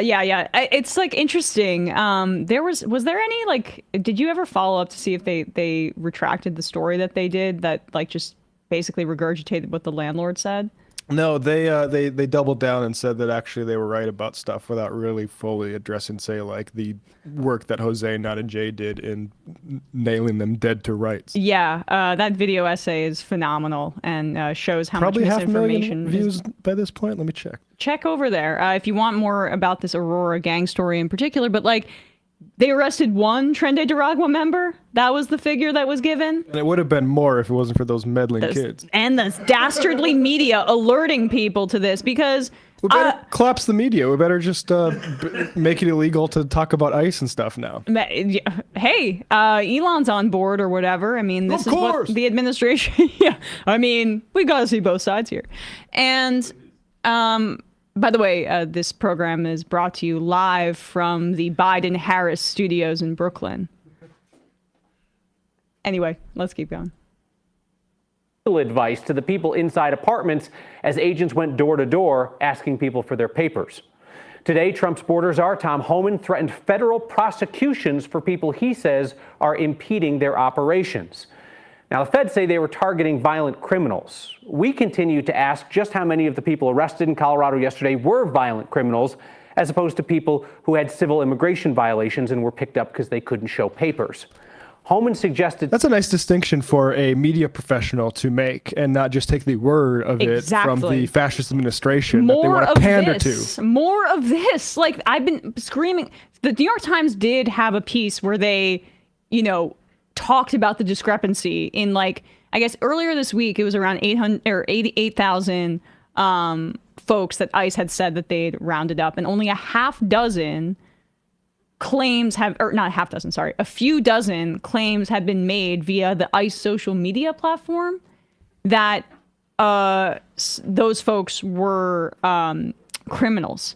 So even if you take all of what ICE said and claimed on social media at face value, that these, 24, 36 people that they're highlighting, say even 50 are criminals, that's a pretty big gap with the 8,000. And I just said to you that a dreamer DACA recipient who's been in this country for most of his life and is a middle school teacher in Miami-Dade County was just rounded up by ICE. Criminals. Who had civil immigration violations and were picked up because they couldn't show papers. Homan suggested today that the lack of success in this week's raids means more non-criminals will be arrested in the future. You go on these operations, the operation got leaked somehow, it makes us less successful. Again, when you leak an operation, it means more bad guys are not being arrested, which means more bad guys are walking the streets. So as we address that, you're going to see the arrests increase. As the aperture opens up beyond criminals, you're going to see more arrests. Well, great job, Kyle Clark. That's right. And there's just so much, cruelty that's already being highlighted. Again, I feel like there's a gap with some of this reporting because people who are here without documentation are terrified of any attention that's going to be put on them right now. So that's part of what Homan and these fascists are relying on, is just like this idea that these are people who are already terrified of having their lives uprooted. So they're not going to speak to the press for the most part. And there was another report out of Austin in Cedar Park that there was a teenager who entered the U.S. through a legal pathway, detained by ICE, a teenager with no criminal record, seemingly rounded up in Austin. Yeah, and when it comes to this sort of thing, all of this really does is help the Republicans attack sanctuary city laws, which are uncontroversially make cities less safe in a very basic way that, frankly, any child could understand, which is that if there are people committing crimes, regardless of their documented status, you should be able to tell the cops about it so that community isn't victimized by those people. And all this stuff adding to, and the GOP can't have that because two things that they can't really tolerate, which is a sane policy regarding non-citizens as part of society that don't need to be expelled using a giant military force called ICE. And what's the second one? B, safe cities. safe cities are bad propaganda for the right wing. And that's why you have a whole bunch of people in media that want to inflate how unsafe exactly cities are. And so you have all this stuff focused on New York, blue state cities, because this is partisan.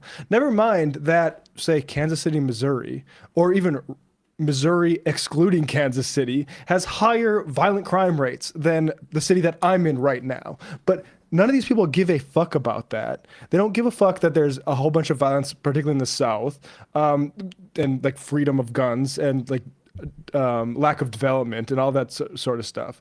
They only see this as a football to push reactionary politics.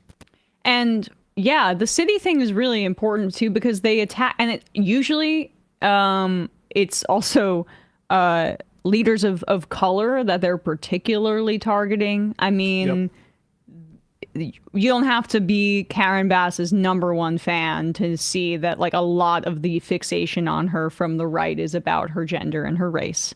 And when they say big blue cities, that's what they mean. I mean, we played, that guy's name always escapes me, that podcaster who talked about tech Zionism yesterday. Balaji Srinivasan, I think. Balaji Srinivasan. He said that he was, because apparently he's ethnically conservative or non-liberal. I don't know he's how. He's a gray. So he's a gray. So he was been ethnically cleansed from San Francisco. What does it mean to be a gray? So he says the reds are like conservatives who want to go back to the 50s, and blues are like, you know, people who have pronouns in bio, and grays are the tech people. And I would just say the blues and the reds should team up on the grays. Yeah. I want to ethnically cleanse those grays. I think like it was, I think Jeb Bush said we should have a recession in Washington, D.C. And, you know, a lot of people pointed out like, well, D.C. is a very black city. That would be bad for particularly black people. But what he meant was basically what Republicans are doing right now, which is going after the administration. We should want to cut down venture capital to basically being a second afterthought. You made a great point about the other day on Twitter about the being basically analogous to the trusts that were busted prior to the the Great Depression. Yeah, Frederick Lewis Allen has a book from the 1930s or something like that, written during the height of the New Deal, when they thought we had turned back capitalism, free marketism for good, and it goes into all of the sort of like early 20th century consolidation, where people with too much money would give it to somebody like JP Morgan or whatever, and they would end up doing all of the investing for it. It's similar to private equity. The main difference is the robber barons of that time, like Morgan or Harriman, knew a lot more about the fundamental industries that they were monopolizing than any of these private equity freaks. I mean, they were sociopaths, but like at the very least, they built things. They knew how to build railroads. Right. Now we just have, you know, guys on ketamine and Adderall. Building chatbots. Right, like tinkering with algorithms and being antisocial. God, didn't think we'd long for the robber barons with a little bit more, like, respectability than these just weirdos. Andrew Carnegie sitting at Davos with that guy who's trying to de-age himself. Yeah, and the Juicero CEO. We are not the same. We are not the same. And all these guys. What do you build? All these guys talking about philanthropy. Like, imagine how much money it would cost to do like the Carnegie libraries across the entire country. None of these guys doing any of that shit. Right, exactly. All right, guys, let's take a call really quickly. We're gonna try Moment of Truth here. 603 area code. Who's this? Where are you calling from? 603. Oh, wait, what? 603? 603. Sorry, just stay on the line for a sec. You there? All right, I'm sorry. Hoping it's just I don't hear it now. Oh, they hear her, Kowalski says. Oh. Okay. We can't hear you. So the callers can hear the call, but we can't hear it. So I'm sorry, we got to hang up. Okay. We can't. Yeah, we're so sorry. Okay, I'm sorry everybody for on the line. We can't take calls today because we just we're having a technical issue. God. So I'm sorry. We almost fixed it, but we'll have it ready. It's a Dave from Jamaica. We can hear you, but we can't. But they can't. They can hear us. We can't hear them. So we'll figure it out on Monday, guys. I'm sorry. We're going to have to hang up on the phones. And it seems like on YouTube they can't hear either. So we're just having an issue of getting the phones. But we're narrowing down the issue. Check 1, 2. No, I can hear you. Don't worry about it, Matt. Yeah, we gotta. Okay, he's trying one thing. I'll read some IMs as we do it. But everyone's hanging up now, so. Yeah. Okay. Yeah, So am I. it's just don't worry. I'm sorry, guys. Allie from New Hampshire. Hi, I was 603. I'm sorry, Allie. Call in on Monday, but maybe I am what you wanted to say if you'd like, if you can, and then we will respond to it.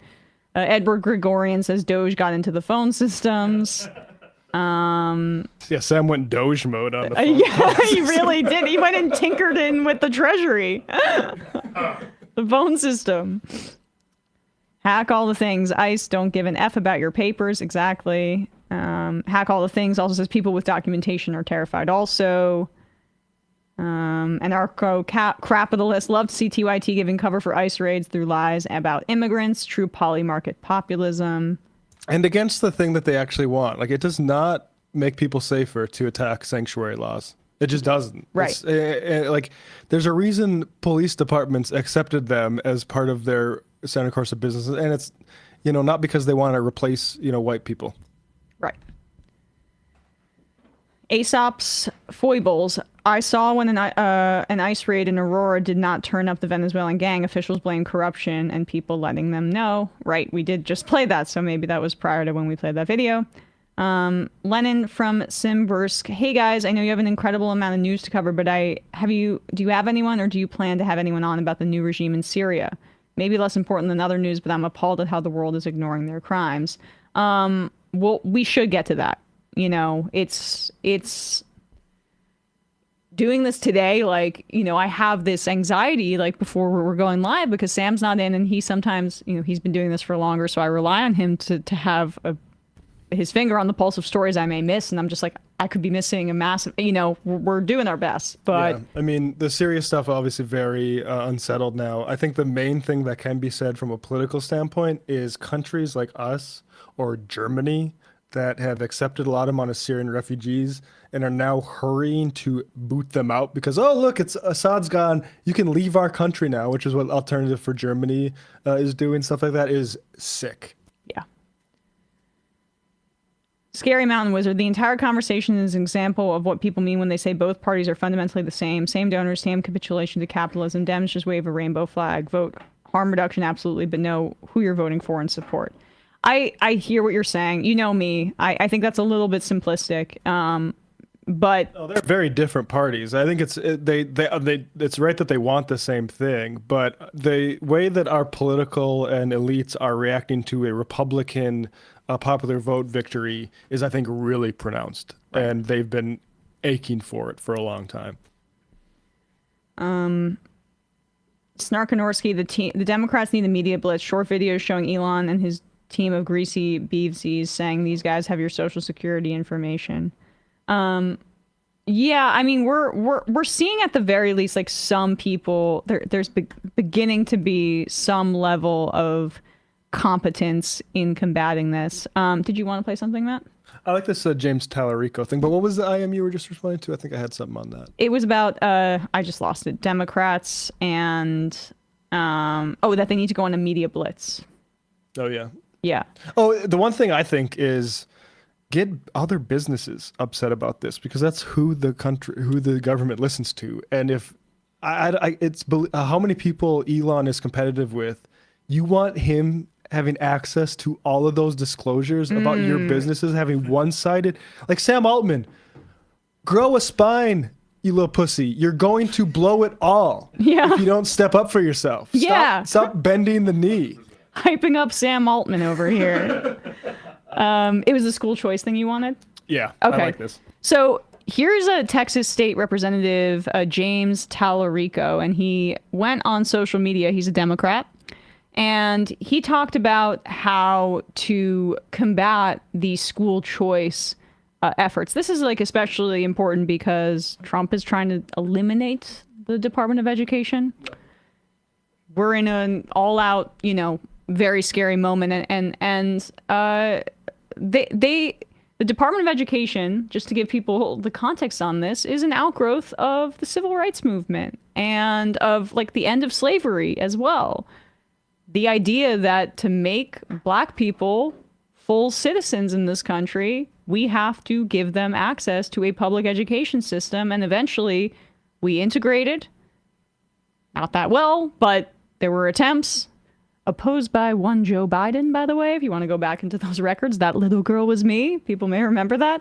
But it really was he's been in politics that long. Oh, don't get me started on Biden. Anyway, like, attempts to basically privatize education and gut the Department of Education is a way to make it so that access to our educational institutions is there for the elite and the wealthy, and the rest of us have to get by and probably get indoctrinated by some, like, I don't know, charter school or religious teachings in our education. And the Department of Education is especially important too for states that, blue states will probably be okay, but red states, they rely on federal funding to subsidize, particularly in poorer areas, and for things like disability access for kids that may have a disability. Their education will be gutted if the federal programs go away. So that's a bit of a tangent, but Matt, this is a little bit more about this story. Yeah, this is James Tallarico, and I don't think he's a socialist. Probably doesn't share my politics entirely. He is a really good politician and speaker, and I think with coming from a type of place that I think we need to hear people like James, Texans, defending public school. And this is a winnable battle. Texans love public school. Where do you think the football games are played? Right. And we talked about this with my friend Chris Leal. I sat in that chair doing this interview like 4 years ago or something like that, whenever it was. All this CRT, anti-DEI, the migrants in school stuff is meant to chisel away support for those public schools. And I just thought this was really well put by James here. Greg Abbott is selling this private school voucher scam by calling it school choice. But it's not school choice. It's the school's choice, because private schools can deny admission to any kid for any reason they want. So how is it choice when the private school has all the power? How is it choice when a majority of counties in the state of Texas don't have a single private school in them? How is it choice when private schools don't have to provide transportation or special education services? And how is it choice when the voucher doesn't even cover the full cost at most private schools in Texas? If you gave my former students on the west side of San Antonio a $10,000 voucher, there's still no way they could afford a $20,000 a year private school. Yep. But here's the catch. The wealthy parent who is already sending their kid to a $20,000 a year private school is about to get a $10,000 discount, a $10,000 coupon at our expense. Vouchers are welfare for the wealthy. And by taking money out of our public schools and giving it to wealthy parents who don't need it, vouchers would be a massive, historic transfer of wealth from the bottom to the top. And the last thing I'll say, there are a lot of self-proclaimed Christians pushing these voucher scams. I can't think of anything more un-Christian than stealing from the poor to give to the rich. Ooh, so when is Cornyn up? I know. This is the second clip I've seen from Tallarico where he, especially when he gets biblical, because I take it he is a believer, and it makes me want to go to church. Andy Bashir does that too, right? Like invokes religion in a more egalitarian way, and it's beautiful. Like Bashir is also somebody who's really defended public schools. But the way he put that is so clear, which is Exactly. like, oh, a voucher that my kid could go to a private school. Okay, let me do the math on that. $10,000. That's very generous. Oh, it's a $20,000 tuition. We are subsidizing rich people to be more and more alien from everyone else. Yeah. Right. I mean, he put it incredibly clearly. And it's just a real shame, frankly, that the Democratic Party spent, I don't know, the last like 10 and 15 years engaging with this school voucher and school choice thing. It was Arnie Duncan was like the point man under Obama pushing all this stuff. I mean, I know it as well. Look, I went to private school, right? And I wouldn't send my kids to private school now. I wouldn't have the means to. But also, like back, I had a wonderful, wonderful education, but it also should not just be for people who can afford to go. And I'm in principle against it now for that very reason, because all of those resources that are going towards private institutions should be going to public ones to lift everybody up. But we already have these private schools. The voucher system just involves the government in extracting that money towards those private institutions as well. So you already have like this private pool of money going to private schools that should be going to like lifting up everybody. And then this just takes an entirely different, like entire step further. Yeah. And, North Dakota, it's fascinating. There's this graph here, like North Dakota, where I'm from, probably the best upward mobility of any state in this country. In terms of if you came from low income, your chances of being a higher income than your parents is greatest in North Dakota. It's one of the only states that approaches Canada's level of that American dreamness. The rest of America is extremely unequal, and a huge part of that is because there is not a whole lot of private schools in North Dakota. There's not any. It's just there's some Catholic schools that kind of do the same thing, that tend to be a little bit more wealthier and segregated, but ultimately that's the way to lift everyone. And when you let people opt out of that, it really like ruins society. It's really bad for any kind of inequality or that sort of thing. And most of the countries, particularly like the Nordic countries that rate so highly in education, they either have zero private schools or like they're incredibly marginal because they put those resources towards like broadly educating the population. And I guess that's where I was going with the New Jersey thing. It was really prominent. Cory Booker was a big part of it. In New Jersey, this like school choice thing, and it's massive malpractice because in reality it's just because of Jersey and other states like this, their proximity to Wall Street, and there were a lot of Wall Street investors that were getting in on the idea of financializing our education and that were very excited about this. And it encourages me to see Democrats in red states like Texas and then Bashir in Kentucky holding the line, because hopefully it makes it more untenable for those kinds of politics within the Democratic Party in other areas of the country.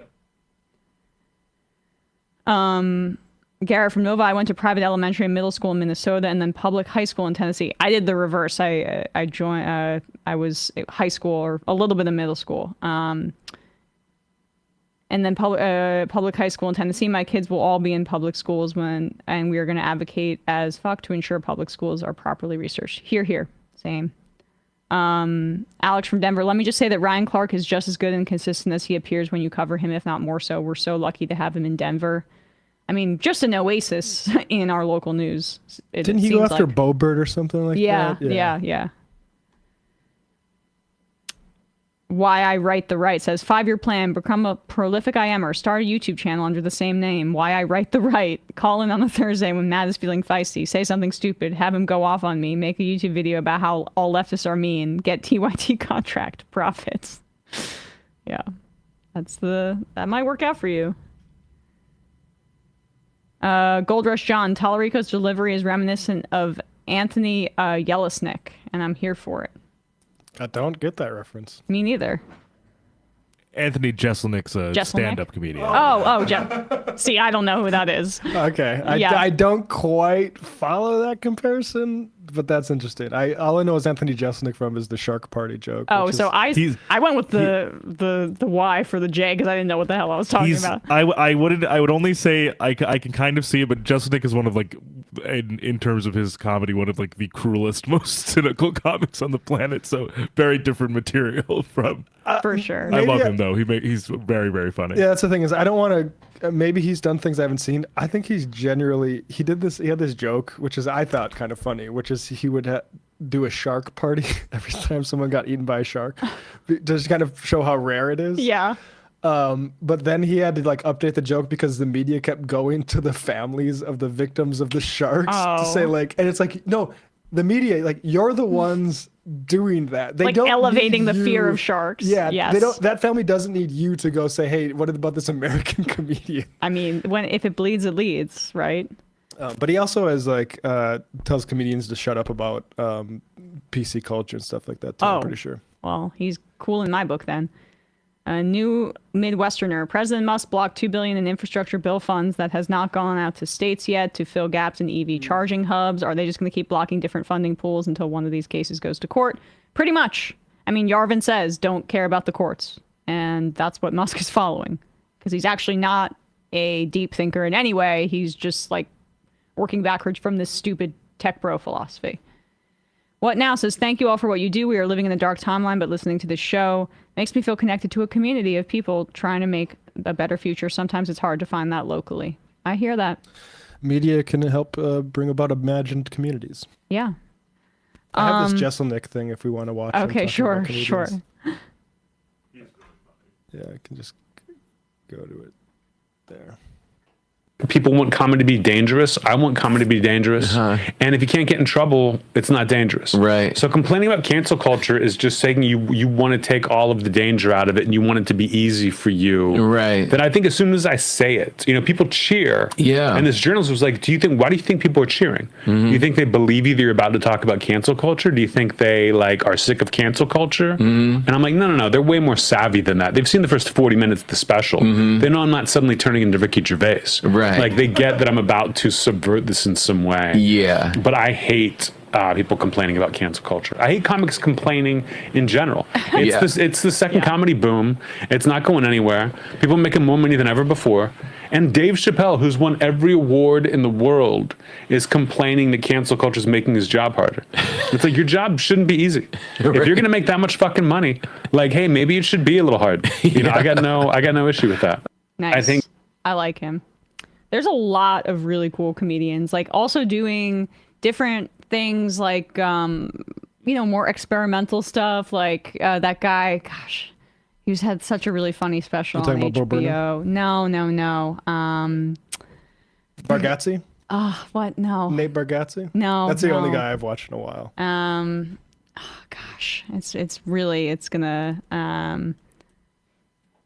It's really gonna piss Louis me off. CK? No. People in the tiny things or something like that. People are gonna be able to Stavi. I love. Of course. People are gonna figure it out. The anti-corporatist says in Finland, private school is illegal, so the kids of the no, not Tim and Eric. Stop it. In private school, Finland, private school is illegal. So the kids of the richest, most politely well-connected people go the same as everybody else. And for years, they had the highest ranked schools in the world. Also, what? Let me just quote Hillary Clinton. Do you want Donald Trump's kids getting free public education? Exactly. Right.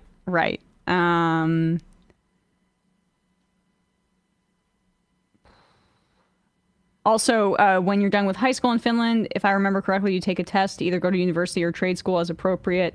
And not only is it fully paid for, so are your meals, accommodations, and the stipend, so you don't have to work a part-time job or something. They figure your students, your job is to learn. Funny how those people go out to be a benefit to society. Julio Torres, yes. Thank you. Julio Torres. Really funny. Like, I mean, even Hannah Einbender's special is a little experimental, and like, there's a lot of really interesting, funny people who aren't just like a part of the comedy mothership. And frankly, those are the folks that are pushing the boundaries of what stand-up even looks like. But also sort of fly in the face of like, no one can be funny anymore. It's like, yeah, you can be funny if you try to be funny. Yeah. Airing your grievances isn't necessarily funny if it's, not funny. Yes. The stand-up special is called My Favorite Shapes. Yes. It's great. Let's do some clips here. What did I want to get to? Ben Shapiro. Let's do 4 and 5. So Ben Shapiro is weighing in on Donald Trump's plans to ethnically cleanse the Gaza Strip. Here he is. Actually, let's just pull up his tweet from 2010 as a primer, a little appetizer, so in case you were confused about where Ben Shapiro stands on this issue. He is a unrepentant racist. Well, I mean, half repentant. This tweet: Israelis like to build. Arabs. They just destroyed the entire Gaza Strip. Who gave them the money to build? Arabs like to bomb crap and live in open sewage. This is not a difficult issue. This and hashtag settlements rock. So they're that hashtag encouraging war crimes, which is what the settlements are. You can't take land that was conquered. This is one of the tweets that he put in his "I'm sorry for bad things I did in the past" document that he had on his website for a while, and then he put it behind a paywall, along with him saying, what's that guy's name from Iowa, Steve King, isn't a racist, and people are being woke by calling him one. Well, maybe he self-reflected. I mean, if he did apologize at one point for saying hashtag settlements rock, and that Arabs like to bomb things and live in open sewage, maybe he's reevaluated. President Trump's most audacious move has been his attempt to solve the situation in Gaza by allowing people who are in a rubble-strewn area a way out so that the Gaza Strip can then be rebuilt as basically Monte Carlo on the Mediterranean. Everybody who is opposing this, everybody who's yelling about this, their solution is no solution. Their solution, of course, is to simply allow the rebuilding of Hamasistan in the Gaza Strip and the suffering of... Okay, so your solution is ethnic cleansing, and you talk about, it's rubble. They're doing exactly what the Netanyahu, Likud playbook is, well, it's destroyed. They can't live there. Who destroyed it? So Ben Shapiro cheered on the destruction of the Gaza Strip for a year and a half. Over 90% of the homes destroyed. Hundreds of thousands. We still don't know the true figures, but it's certainly over the Lancet estimate at this point of 180,000 Palestinians, and somewhere in between the deficit that Trump blurted out in that press conference, which would have indicated 500,000. It's somewhere around in between those two ranges. Ben Shapiro cheered on that wholesale slaughter, that genocide. And now that basically they've done enough and left the hostages. Didn't Yoav Gallant just admit this? That the Israeli government prolonged the war in Gaza when they could have gotten the hostages back, because basically they wanted to make Gaza, they needed more time to make Gaza uninhabitable so that they could do the ethnic cleansing that Shapiro says is the only solution. We want to add a different word before solution? Yeah, no, Ben wants to find a solution for Palestinians. He will happily use, he knows his job when the time comes, whenever Israel starts massacring, is to justify it. And it's interesting to see some of the people in his stable, probably pretty cynically, probably with an eye toward contract negotiations, try to buck it. Or you have people like Dave Smith that are purport to be critics of Israel that did the rounds a little bit last year. Everyone folding in, and this is what actually is spoken for by the right wing. Simply allow the rebuilding of Hamasistan in the Gaza Strip and the suffering of the people who live there for decades on end. That's also what I want to say. Sorry. No, we do actually have a solution. Don't pretend that we don't. One democratic state from the river to the sea. The reality that already exists, the 3 million Palestinians that are in the ghetto of the West Bank, that's land is being encroached upon on a daily basis, that is controlled by Israel. You got to make them citizens. You got to make them citizens. And then the now reduced number due to genocide in Gaza, the 1.7 or 1.8 million people that may still be alive, their lives forever just tarnished by the carnage and the trauma of what they've witnessed, they also have to be full citizens too. And damn, your demographic majority may not be that pronounced, but sorry, you got to go by the way of South Africa, and apartheid is wrong. Deal with it. So when you pretend we don't have solutions, we do. You just don't like it. Your solution is the final solution. And in the meantime, in the time preceding eventual one-state sort of anti-apartheid regime, which we can all dream about, how about who gets to govern the Palestinians is whoever the Palestinians vote for, even if that is Hamas. Aaron Rupar tweeted this out last May. I have no problem saying Palestine. I support a two-state solution. The problem is getting there. Who is going to govern Gaza? Certainly not Hamas. And I also support Israel's right to exist. So that is really more than October 7th. It is, they don't like the groups. And before it was Hamas, it was the PLO. Whoever is organized to oppose Israel's land grabbing and genocide will be justifiably, to all these Zionists, killed, and we'll open up war to get rid of them. It's not politics, because you always hear about this stuff. Elections have consequences. The consequence for the last election that Palestinians held was that Israel said, oh, you can't do it like that. We're going to try to coup you all, and then we're going to occupy you. Yeah. Rashida Tlaib tweeted this in response to what Trump did. Palestinians aren't going anywhere. The president can only spew this fanatical bullshit because of bipartisan support in Congress for funding genocide and ethnic cleansing. It's time for my two-state solution colleagues to speak up. I was happy to see her say that because Matt and I think have both been kind of pushing this, like, when are there going to be squad members that talk about the reality of what is actually happening? It's not, a two-state solution was always a stalling tactic for Israel to expand its territory. We have to meet this moment with what is true, which is that there already is a one-state reality, and Palestinians live in subjugation under that one-state reality. And so I appreciated, as always, Rashida Tlaib leading the way on this issue. But let's keep going. The Strip and the suffering of the people who live there for decades on end while they rebuild nothing with no money and no jobs. That is their solution. Trump is proposing an alternative. He is also making clear that contra the sort of idiotic opinion that America is going to send troops to do this. No, we're not. And we shouldn't. Wait. Obviously, we shouldn't be taking in refugees from this area, nor should we be sending them. He did. He suggested it first, but he walked it back. It came out of nowhere. It wasn't anywhere before one person said that, and it was Donald Trump who said that. And Bibi loved it. So if it's so idiotic, I mean. Yeah, Trump blurted it out, but he's got a retcon. We shouldn't.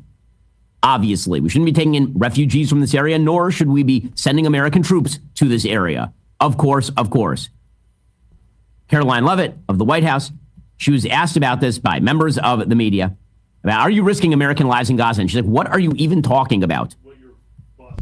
I'm 27. Is it worth risking the life of a single U.S. Marine to turn the Gaza Strip into the Riviera of the Middle East? Phil, I'm not sure why you're asking me that question, because I've already said the president has not committed to sending Marines or any boots on the ground in Gaza. Sorry. Okay, so.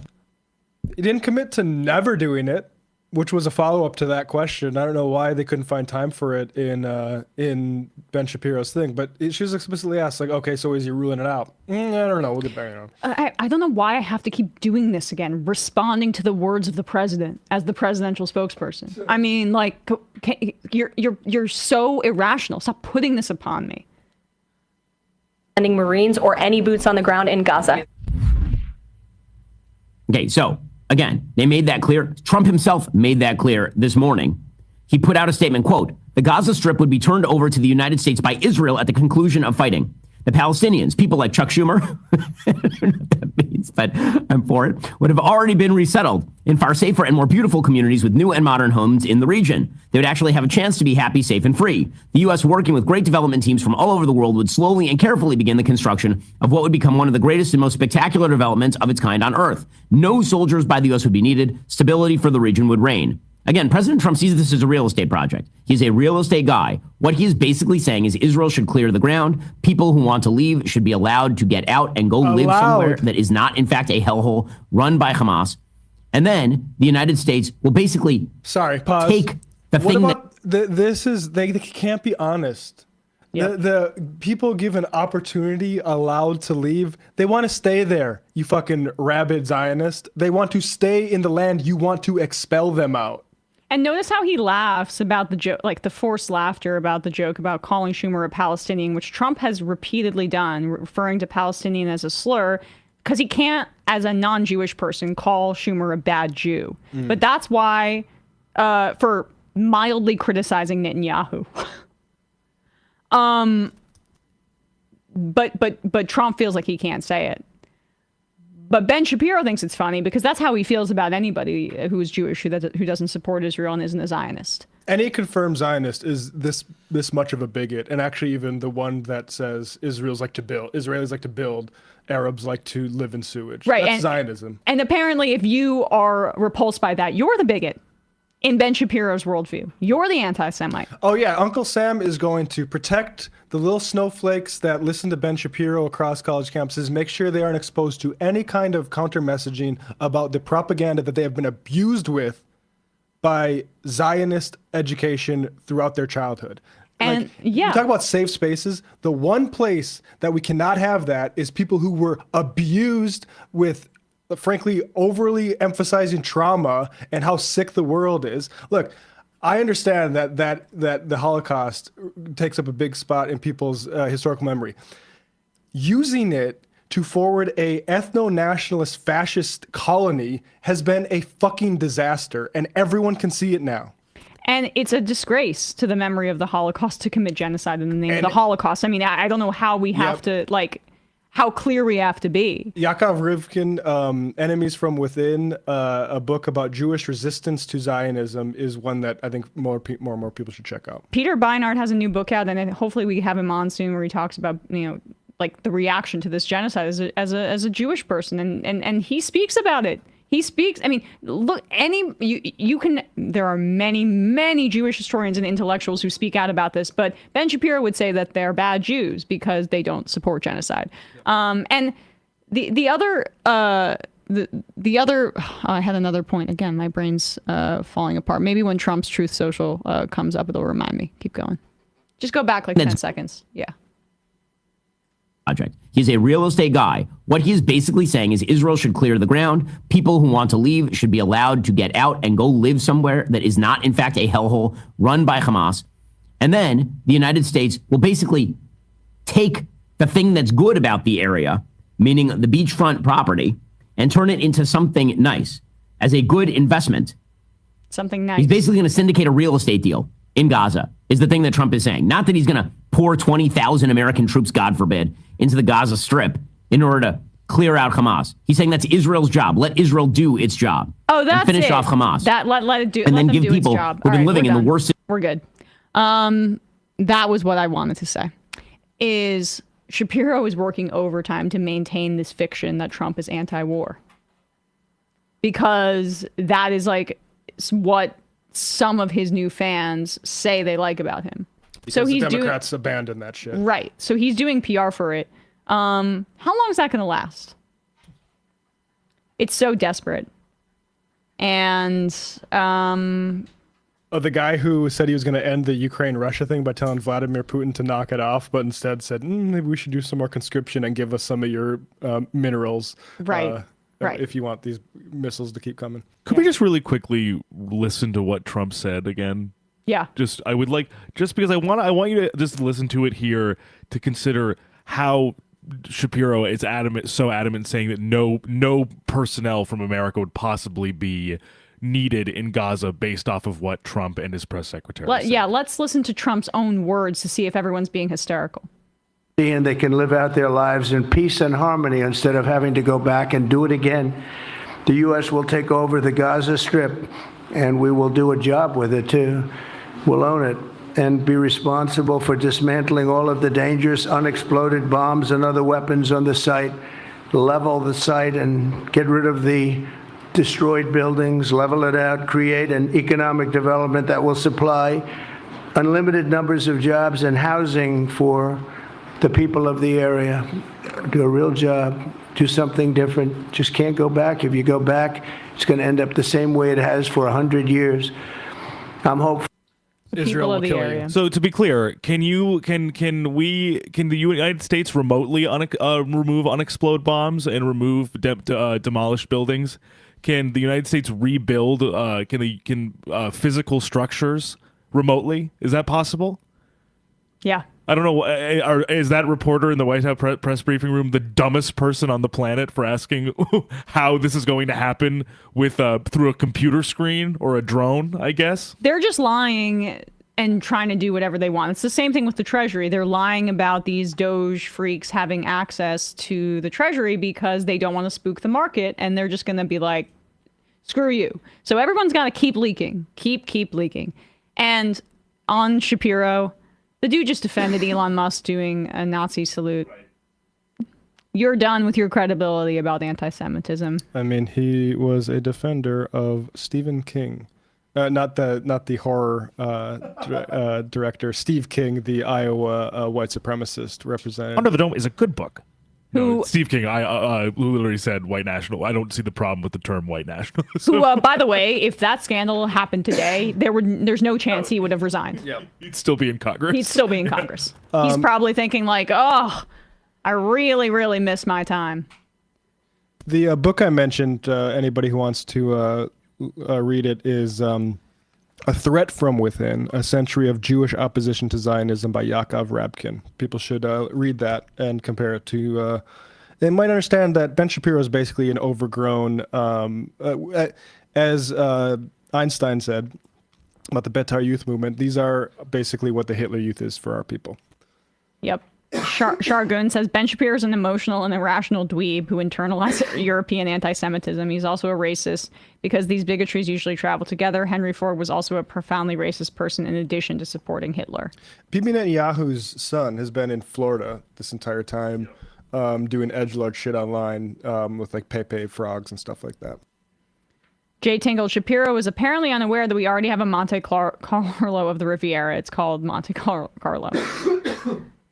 John from Teberg, why are they a rubble-strewn area, Ben? Fucking dweeb. I hate this guy as much as it's possible to hate someone you've never met. MR13 is Trump's son's full name, Robber Baron. Nice. Sick, yes. Love it. Tater Tot, petition to include a stand-up segment on Fun Half Fridays where the crew picks fun clips to play. We need laughs. Fair enough. We should have some laughs. What do we have here on sound? Crowder's yeah, let's do it. The Crowder CEO? Yeah. So we've been kind of,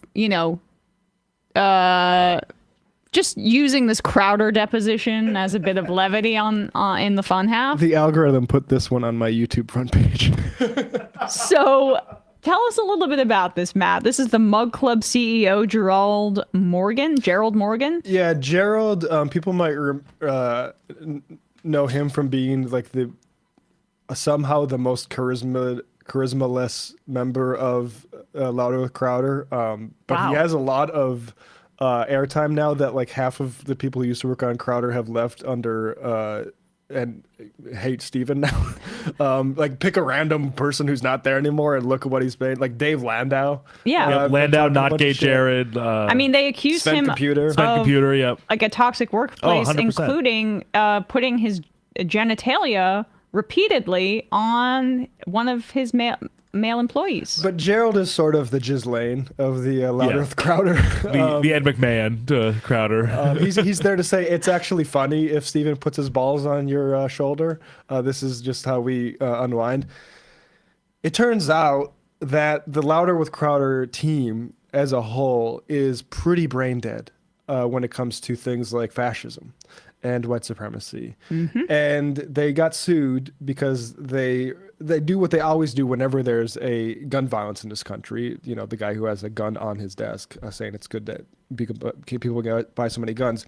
They obscure it by saying, oh, are we sure the shooter wasn't trans? Or are we sure the shooter wasn't Latino or something like that? Well, in this case, they saw the name and they picked they saw some other kind of weirdo, like kind of media adjacent person say, oh, it's this Spanish person. And they said, well, clearly they're lying about it being a white supremacist. Come to find that it was someone with from a Latino background who had SS tattoos and right-wing death squad stuff all over. So very clearly a Nazi, because it turns out that even if you're from, say, your ancestors come from Southern Europe and colonized and came over in the United States of America or Latin America, they can still be fascists and white supremacists because it's really about the settler versus the indigenous folks. So anyway, long story short, here's... well, can I just give a little more context before we do it? Because like the Crowder's coverage of it, and Tim Pool too, which is what I called him out on about the show that got him so upset with the whoopsie and all, like, or the freak out that he had, was that all of the mainstream press reported this guy's identity for like in a 2-day gap. And it confirmed that he had tattoos of a swastika and the SS lightning bolt, and he was tied to neo-Nazi movements. And he had a social media account where he had rants about women and black people. The New York Times had reported it at the time. But they were looking for an alternative story. And so that's when this came up. And that's why this lawsuit is going forward, because there were already many credible media sources that had identified him. But they came up with a different idea. Well, because their fundamental narrative, which is that the media is lying to make white people look bad, is actually, turns out, massive bullshit by hysterical Nazis like these idiots, and dumb Nazis like these idiots. Here they go. Okay. So since this all unfolded over the past 15 months, you've seen photos of the actual shooter, correct? I don't know that I have. So in preparing for this deposition, you didn't take any time to look up who the actual shooter was? I did not. Sure. Okay. So if I were to represent to you that the actual shooter was in fact Hispanic, would you have any reason to disagree with that? No, the pictures on the ground at the scene show that, I think, as well. Okay. So you're aware that the actual shooter had tattoos of a swastika and SS lightning bolts? I saw pictures of that immediately following, but not at the time of publication. So at some point after that? Yes. Okay. And you understand that those symbols are associated with Nazism and white supremacy? Yes. So the company understood that Hispanic people can also be neo-Nazis or white supremacists? Objection form. I would disagree. I don't know that we understood that. I think that was part of the confusion. You understand that now, though? Objection form. I still think I would be surprised. Okay, so just to summarize real quick, your testimony is that you understand that the actual shooter was Hispanic, correct? Mm-hmm. And that he also had tattoos of a swastika and SS lightning bolts, correct? Correct. And that those symbols are associated with Nazism and white supremacy, right? Correct. So you understand that Hispanic people can also be neo-Nazis or white supremacists. Objection form. Right. I understand that they can have the tattoos. I don't know. Oh, it's aesthetic. This Can person you had pause those it? I'm tattoos. sorry. This is so good. Okay. So there were, Jewish collaborators with the Nazis. There were some, Capos, yeah. Right. And even before, of course, like the extermination began, there were some Jewish people that were on board with the movement because of, say, it's like anti-communism. That book I just mentioned, Threat from Within, Jabotinsky. Yep, Einstein and other folks said this is their base. They call them out for partnering with Nazism. So if you had like kind of any basic understanding of history, you could just draw to that example. Like one of the most extreme examples, and people are very familiar with, rightly so, the incredible horrific crime of the Holocaust in our country. That's an example right there. But he's basically saying that he doesn't think that that is legitimate. Like, it's almost identical. These freaks, all of his audience loves Pinochet memes. What complexion do you think Augusto Pinochet was? Like, whiteness, Americans are so, this is the thing, is Americans are very stupid about how artificial and constructed whiteness is. A lot of these guys think that it's like Northern Europeans or something. So like, even if you come from an Italian background or Spain, for instance, history of fascism there, you're like not really white. You're like kind of pretending and stealing white valor. And that is just a ridiculous view. That's not only is it ridiculous to anybody who understands the history of like racism or settler colonial societies, that's ridiculous to even fascists in South America. There is a far-right fascist leader of one of the most populous countries on the planet right now, India. If not the most populous. And they do swastika stuff all the time over there. Yeah. Oh, right. Yes. I don't know if it's Modi's specific people, but there's like... Modi admired the Nazis in many ways. Anyway, I mean, there's so many examples, but they are race essentialists, and so they think about race in an essential way. But the real thing is whiteness is a political construct. I understand that they can have the tattoos. I don't know why this person had those tattoos or what other actions they had that would have confirmed that. Maybe they're faking it. I see. So is there any other meaning to having a swastika tattoo or SS lightning bolts?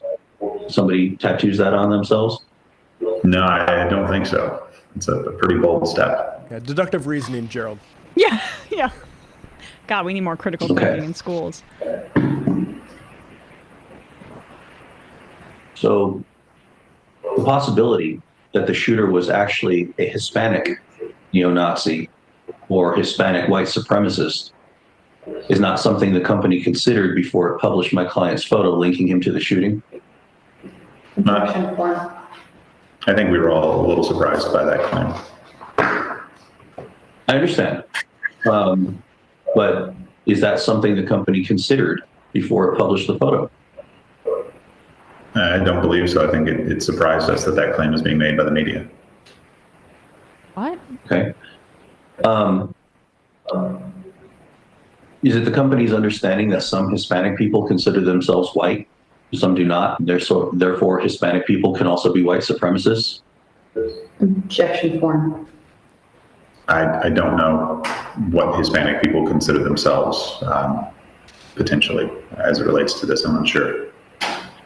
Have you ever filled out a form somewhere where they ask you to identify your race, and it'll say something like Asian, African American, and then it gets to ethnicity, white, and then there's like a subcategory where it says Hispanic or non-Hispanic? Yes. You ever seen that? I have, yes. So you can be a white Hispanic? Objection form. Mr. Adler, what topic does this fall under? Because I'm not sure how the shooter identifies as relevant to any of the topics. How is it not? I'm not asking. I'm happy to let it continue. I'm sorry? I said, if you can explain to me how that fits under one of these topics, I'm happy to let it continue. I just don't know how that's relevant here. Because you're stupid. Last question anyway. So can you please answer it? Can you repeat the question? Sure. I gave you an example. You said, yes, you've seen that on a form where a person can check Hispanic and they can check white or non-white. So would you agree? Are you saying the white or non-white is a subsection of the Hispanic on the form? Is that how you're laying it out? No, white or Hispanic, non-Hispanic. So there are Hispanic people who consider themselves white. Oh my God. Form, right? Objection form. That's not what I was saying yes to. I was saying yes to seeing a form that has Hispanic and then white and black. You said non-Hispanic. I thought it was another category. I didn't know if it was a subset of another category. I really don't know if Hispanics consider themselves to be white in some cases or not. But you just said you know that on the form. Okay. I mean, Jesus, it's painful.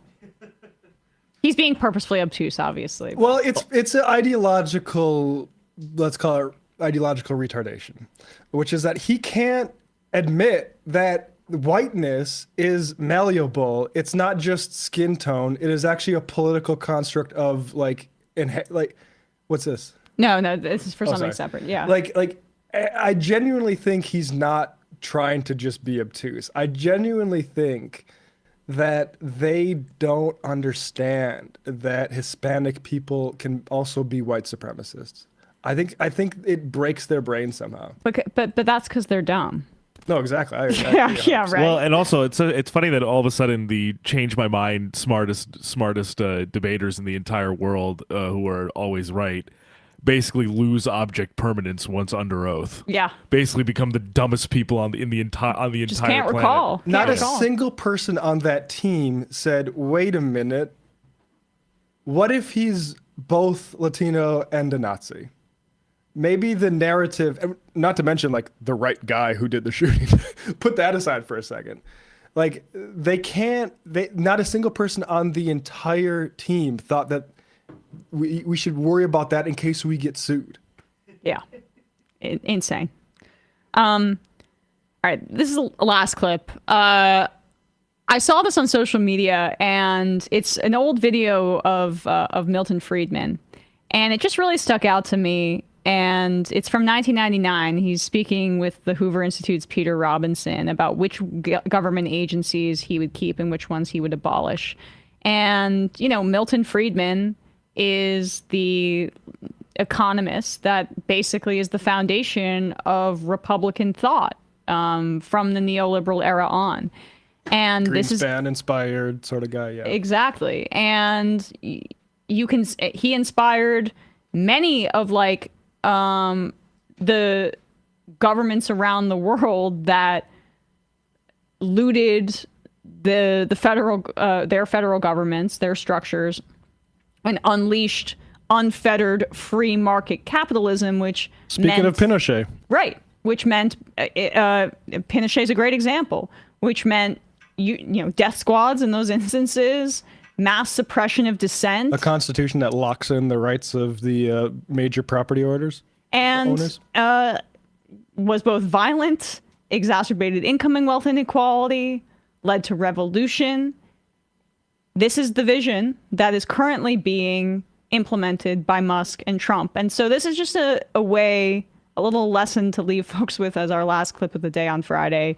What is old is new again. Of the 14 cabinet departments. Now, 14 is a lot for television, so I want to just go right down the list quickly and have you give me a thumbs up or thumbs down. Keep them or abolish them. Department of Agriculture. Abolish. Gone. Department of Commerce. Abolish. Gone. Department of Defense. Keep. Keep it. Department of Education. Abolish. Gone. Energy. Abolish. Housing. Except that energy ties in with the military. Well, then we shove it under defense. The little bit that handles the nuclear, right, that ought to go under plutonium and so forth goes under defense, but we abolish the rest of it. Health and Human Services? There is room for some public health activities to prevent contagion. Such a thing as, for example... Okay, so you keep the National Institutes of Health, say, and the Center for Disease Control not the National Institute. No? Those are mostly research agencies. No. That's a question of whether the government should be involved in financing research. And the answer is no. Well, that's a very complicated issue, and it's not an easy answer with respect to that. We'll eliminate half of the Department of Health and Human Services? Like okay, one half. There we go. Housing and Urban Development? Out. Oh, didn't even pause over that one. Department of the Interior? Oh, well, but housing and urban development has done an enormous amount of harm. My God. If you Keep going. 1999. think of the way in which they've destroyed parts of cities under the rubric of eliminating slums. Jack Kemp. You remember, and Martin Anderson wrote a book on the federal bulldozer describing the effect of the urban development. There have been many more dwelling units torn down in the all right, then that's good. I just wanted to get that part in about just the insanity about housing and urban development. By the way, since that year, just coincidentally, that was the year of the Faircloth Amendment, which barred under federal funding for public housing under Bill Clinton. And Friedmanomics took hold of the Democratic Party as well. We did, thankfully, get a bit of a departure to a more Keynesian style under Biden with like the antitrust stuff at the very least, but there's still way more to do. And you hear that, and is that not the exact agenda of Doge, right? Of what the Elon Musk folks are doing right now. And it's the same thing that informs this vision of you know, that he borrowed from Yarvin, which it was Rage back in 2012 that he wrote about, retire all government employees.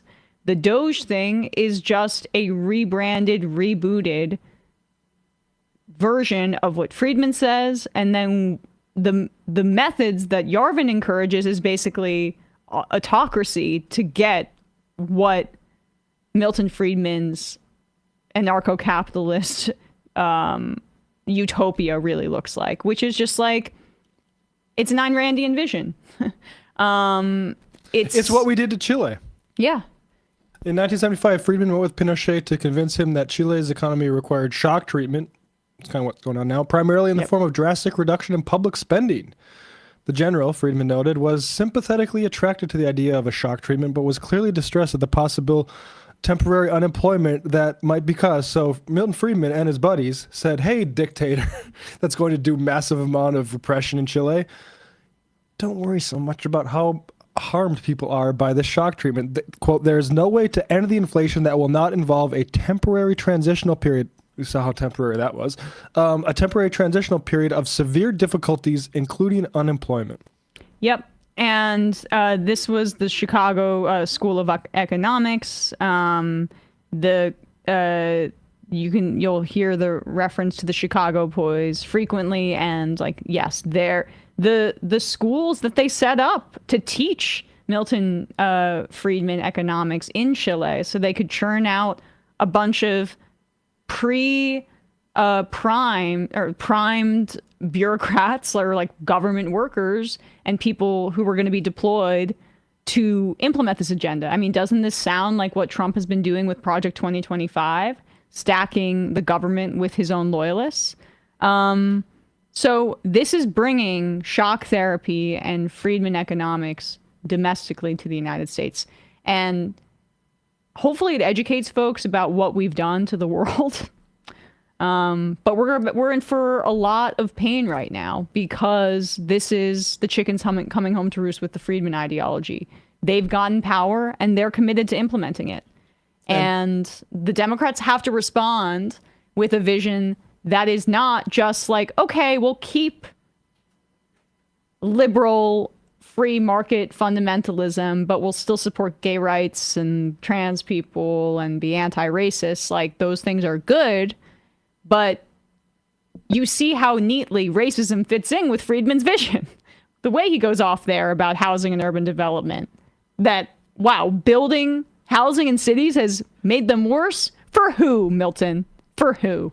George Orwell, I've come to the conclusion that it is futile to be anti-fascist while attempting to preserve capitalism. Fascism, after all, is only a development of capitalism, and the mildest democracy, so-called, is liable to turn into fascism when the pinch comes. So one more from this Jacobin piece on Milton Friedman. Sure. For Friedman, Chile was not simply an economic miracle, which is like interesting to note because often these things are economics and politics are talked about as if they're completely non-overlapping areas. But here's what Friedman thinks. For Friedman, Chile was not simply an economic miracle. It was, quote, an even more amazing political miracle. Despite having facilitated a massive transfer of wealth to the rich, Friedman contended that by substituting market mechanisms for state control, the dictatorship had replaced control from the top with control from the bottom. Right. I mean, that... I sent you this, Bradley, from John Gantz. Another thing that rhymes, just a little bit up in our the chat between the two of us. Another, just like thing about historical analogy, looking at these quotes about Mussolini. I tell you at once, we oppose with all our might socialization, state ownership, and collectivization. And as against this, we must reduce the state to its pure and simple judicial and political expression. The second quote is even better in this thread about Mussolini from him. The state owned The state ought not to be a producer, wrote Mussolini in July 1919. For whoever speaks of a state necessarily speaks of bureaucracy, and a bureaucracy is anti-productionist and parasitic by definition. And you talk about, liquidating political liberalism with its bourgeois values, etc. But I mean, that quote about bureaucracy, you could copy and paste it, and it could be a Doge press release. So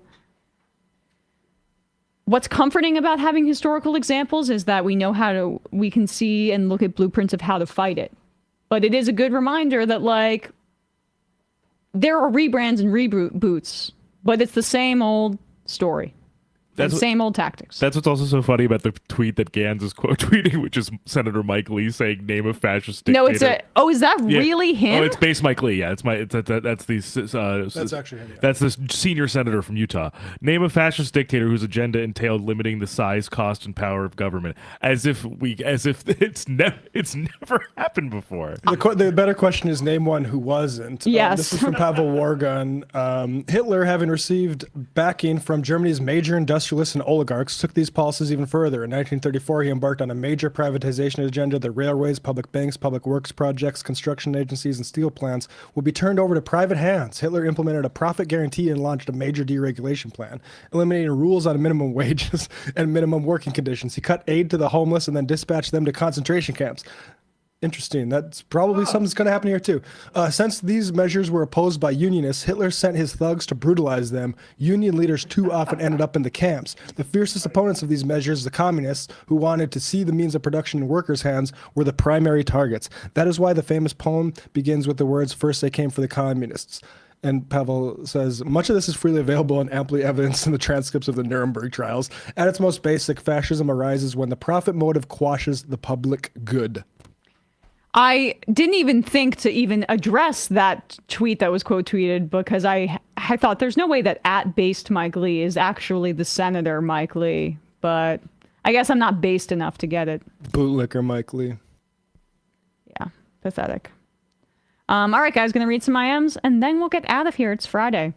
German left is shorter than the Orwell quote, but essentially saying the same. But who doesn't want to talk about capitalism shall also keep silent on fascism. Max Horkheimer. JJ says, please put a link to that Milton Friedman clip. We will. Mr. Melancholy, did you see Kanye's freak out on Twitter? He claimed he has dominion over his wife, plus a bunch of other stuff saying free P. Diddy and he's a Nazi. I didn't see it. He's boring at this point. I don't know what to say. Yeah, his music sucks. Who cares? Clearly has severe issues, but you should go hang out with Mark Robinson. I don't like that. The way that like he parades his wife naked out there. I think it seems extremely exploitative and evil. I'm just gonna put that out there. And he's been doing that for a while now too. Yeah. Yeah. There's a massive power differential, and it seems very abusive to me. He's a very dark person. Like, I don't know what to say. He's lost his mind, and it sucks because growing up in my age, there's like he was such a exciting artist, but. Yeah, Kendrick's better. Thanks, Rick Rubin, for all your influence on Kanye West. Oh, I didn't know about that. Rick Rubin is the alt-right guy. Right. Silly science people, hey guys, don't despair about audience numbers. I have at least 5 people I know don't stay up to date on some of these news stories, so I cite the show frequently. Your reach is further than your view count. Oh, we're not worried about it, but I appreciate it. I mean, I think... Our views are fine. Yeah, our views are doing fine. But I think maybe that's a reference to what I was saying just with Ben Dixon about like just how much more money and resources the right does have. So we're doing our best here. Moodyopolis, the questioning in that clip is literally the meme from SpongeBob where Man Ray is trying to give Patrick his wallet. Yeah, it is. Really cool. They are arresting DACA recipients while international fugitive Bibi Netanyahu is standing right there. Yep.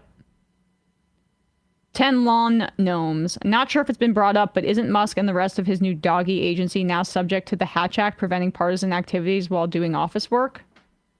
Well, that would apply if they were actually, or official work, sorry, not office work. if they were going through any kind of formal procedure, but they're not. They're just doing whatever they want.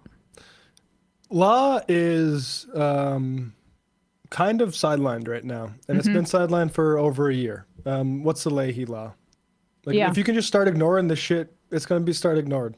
We are in the shadow of the war on terror and the lack of accountability for that incredible crime. And I think that like this national security state that was birthed from that is now being merged with our technology sector, and Trump. It's important, I think, to understand that moment and that shock and what actors, what capitalists, what our government did to erode our rights in that period. And then it's, of course, as Matt has pointed out many times, the entirely inadequate reaction to the financial crash. It's all culminated in this moment. If unionization rates were higher, Kamala would have won. Kamala won union folks by a bigger margin, union voters, by a bigger margin than did Joe Biden. Yeah. Thanks to people like Bill Clinton and Jimmy Carter for thinking that there's actually probably too much labor power in this country. And they were speaking for a lot of professional liberals when they said stuff like that. Mm-hmm. 5 more. Garrett from Nova. Emma, stop getting me so riled up. I'm watching on a plane and need to not end up on the no-fly list. Apologies. Safe travels. Eek.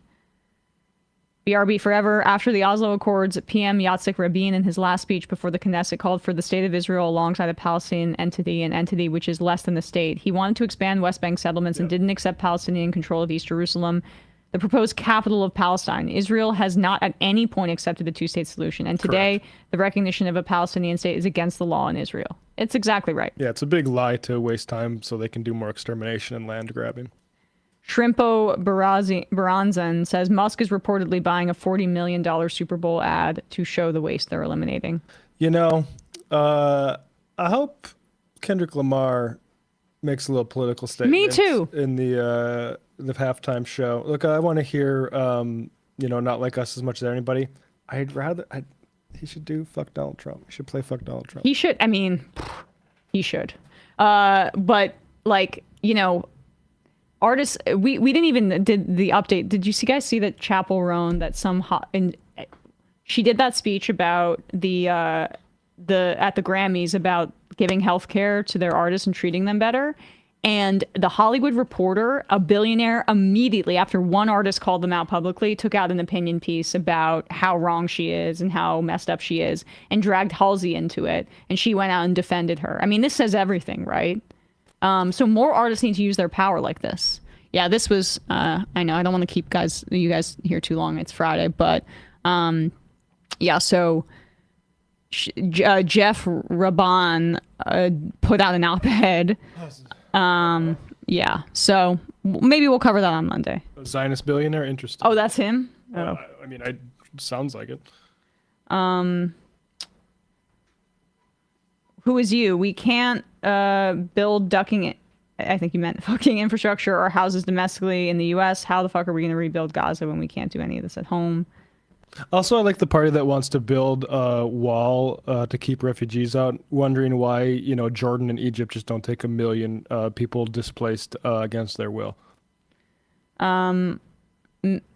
Feeney, ironically, Gerald strikes me as one of those guys who would rock a long sleeve shirt with tribal tattoos printed on the sleeves. And the final I am of the day.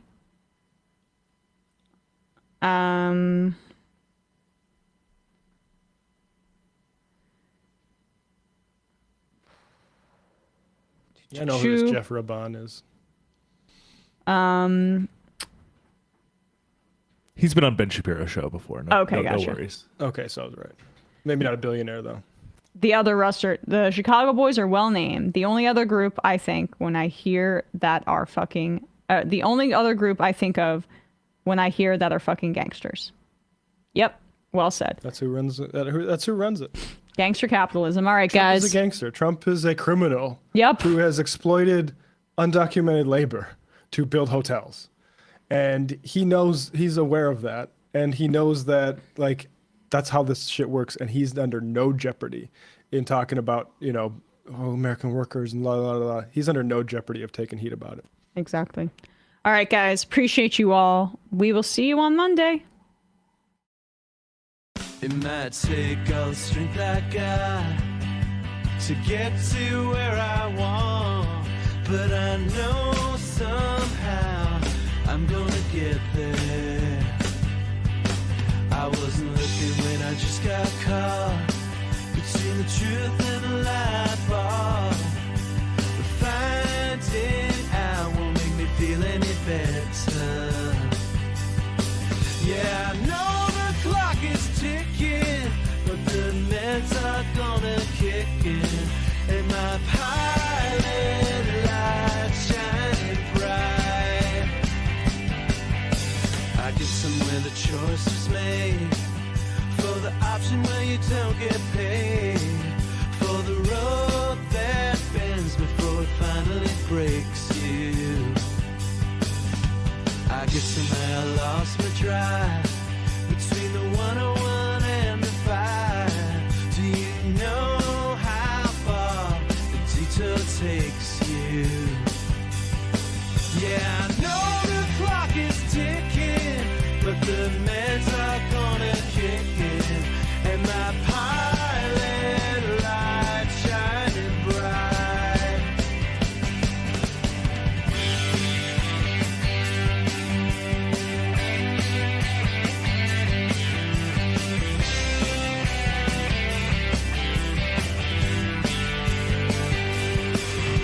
The months drifted into years, while I shifted in and out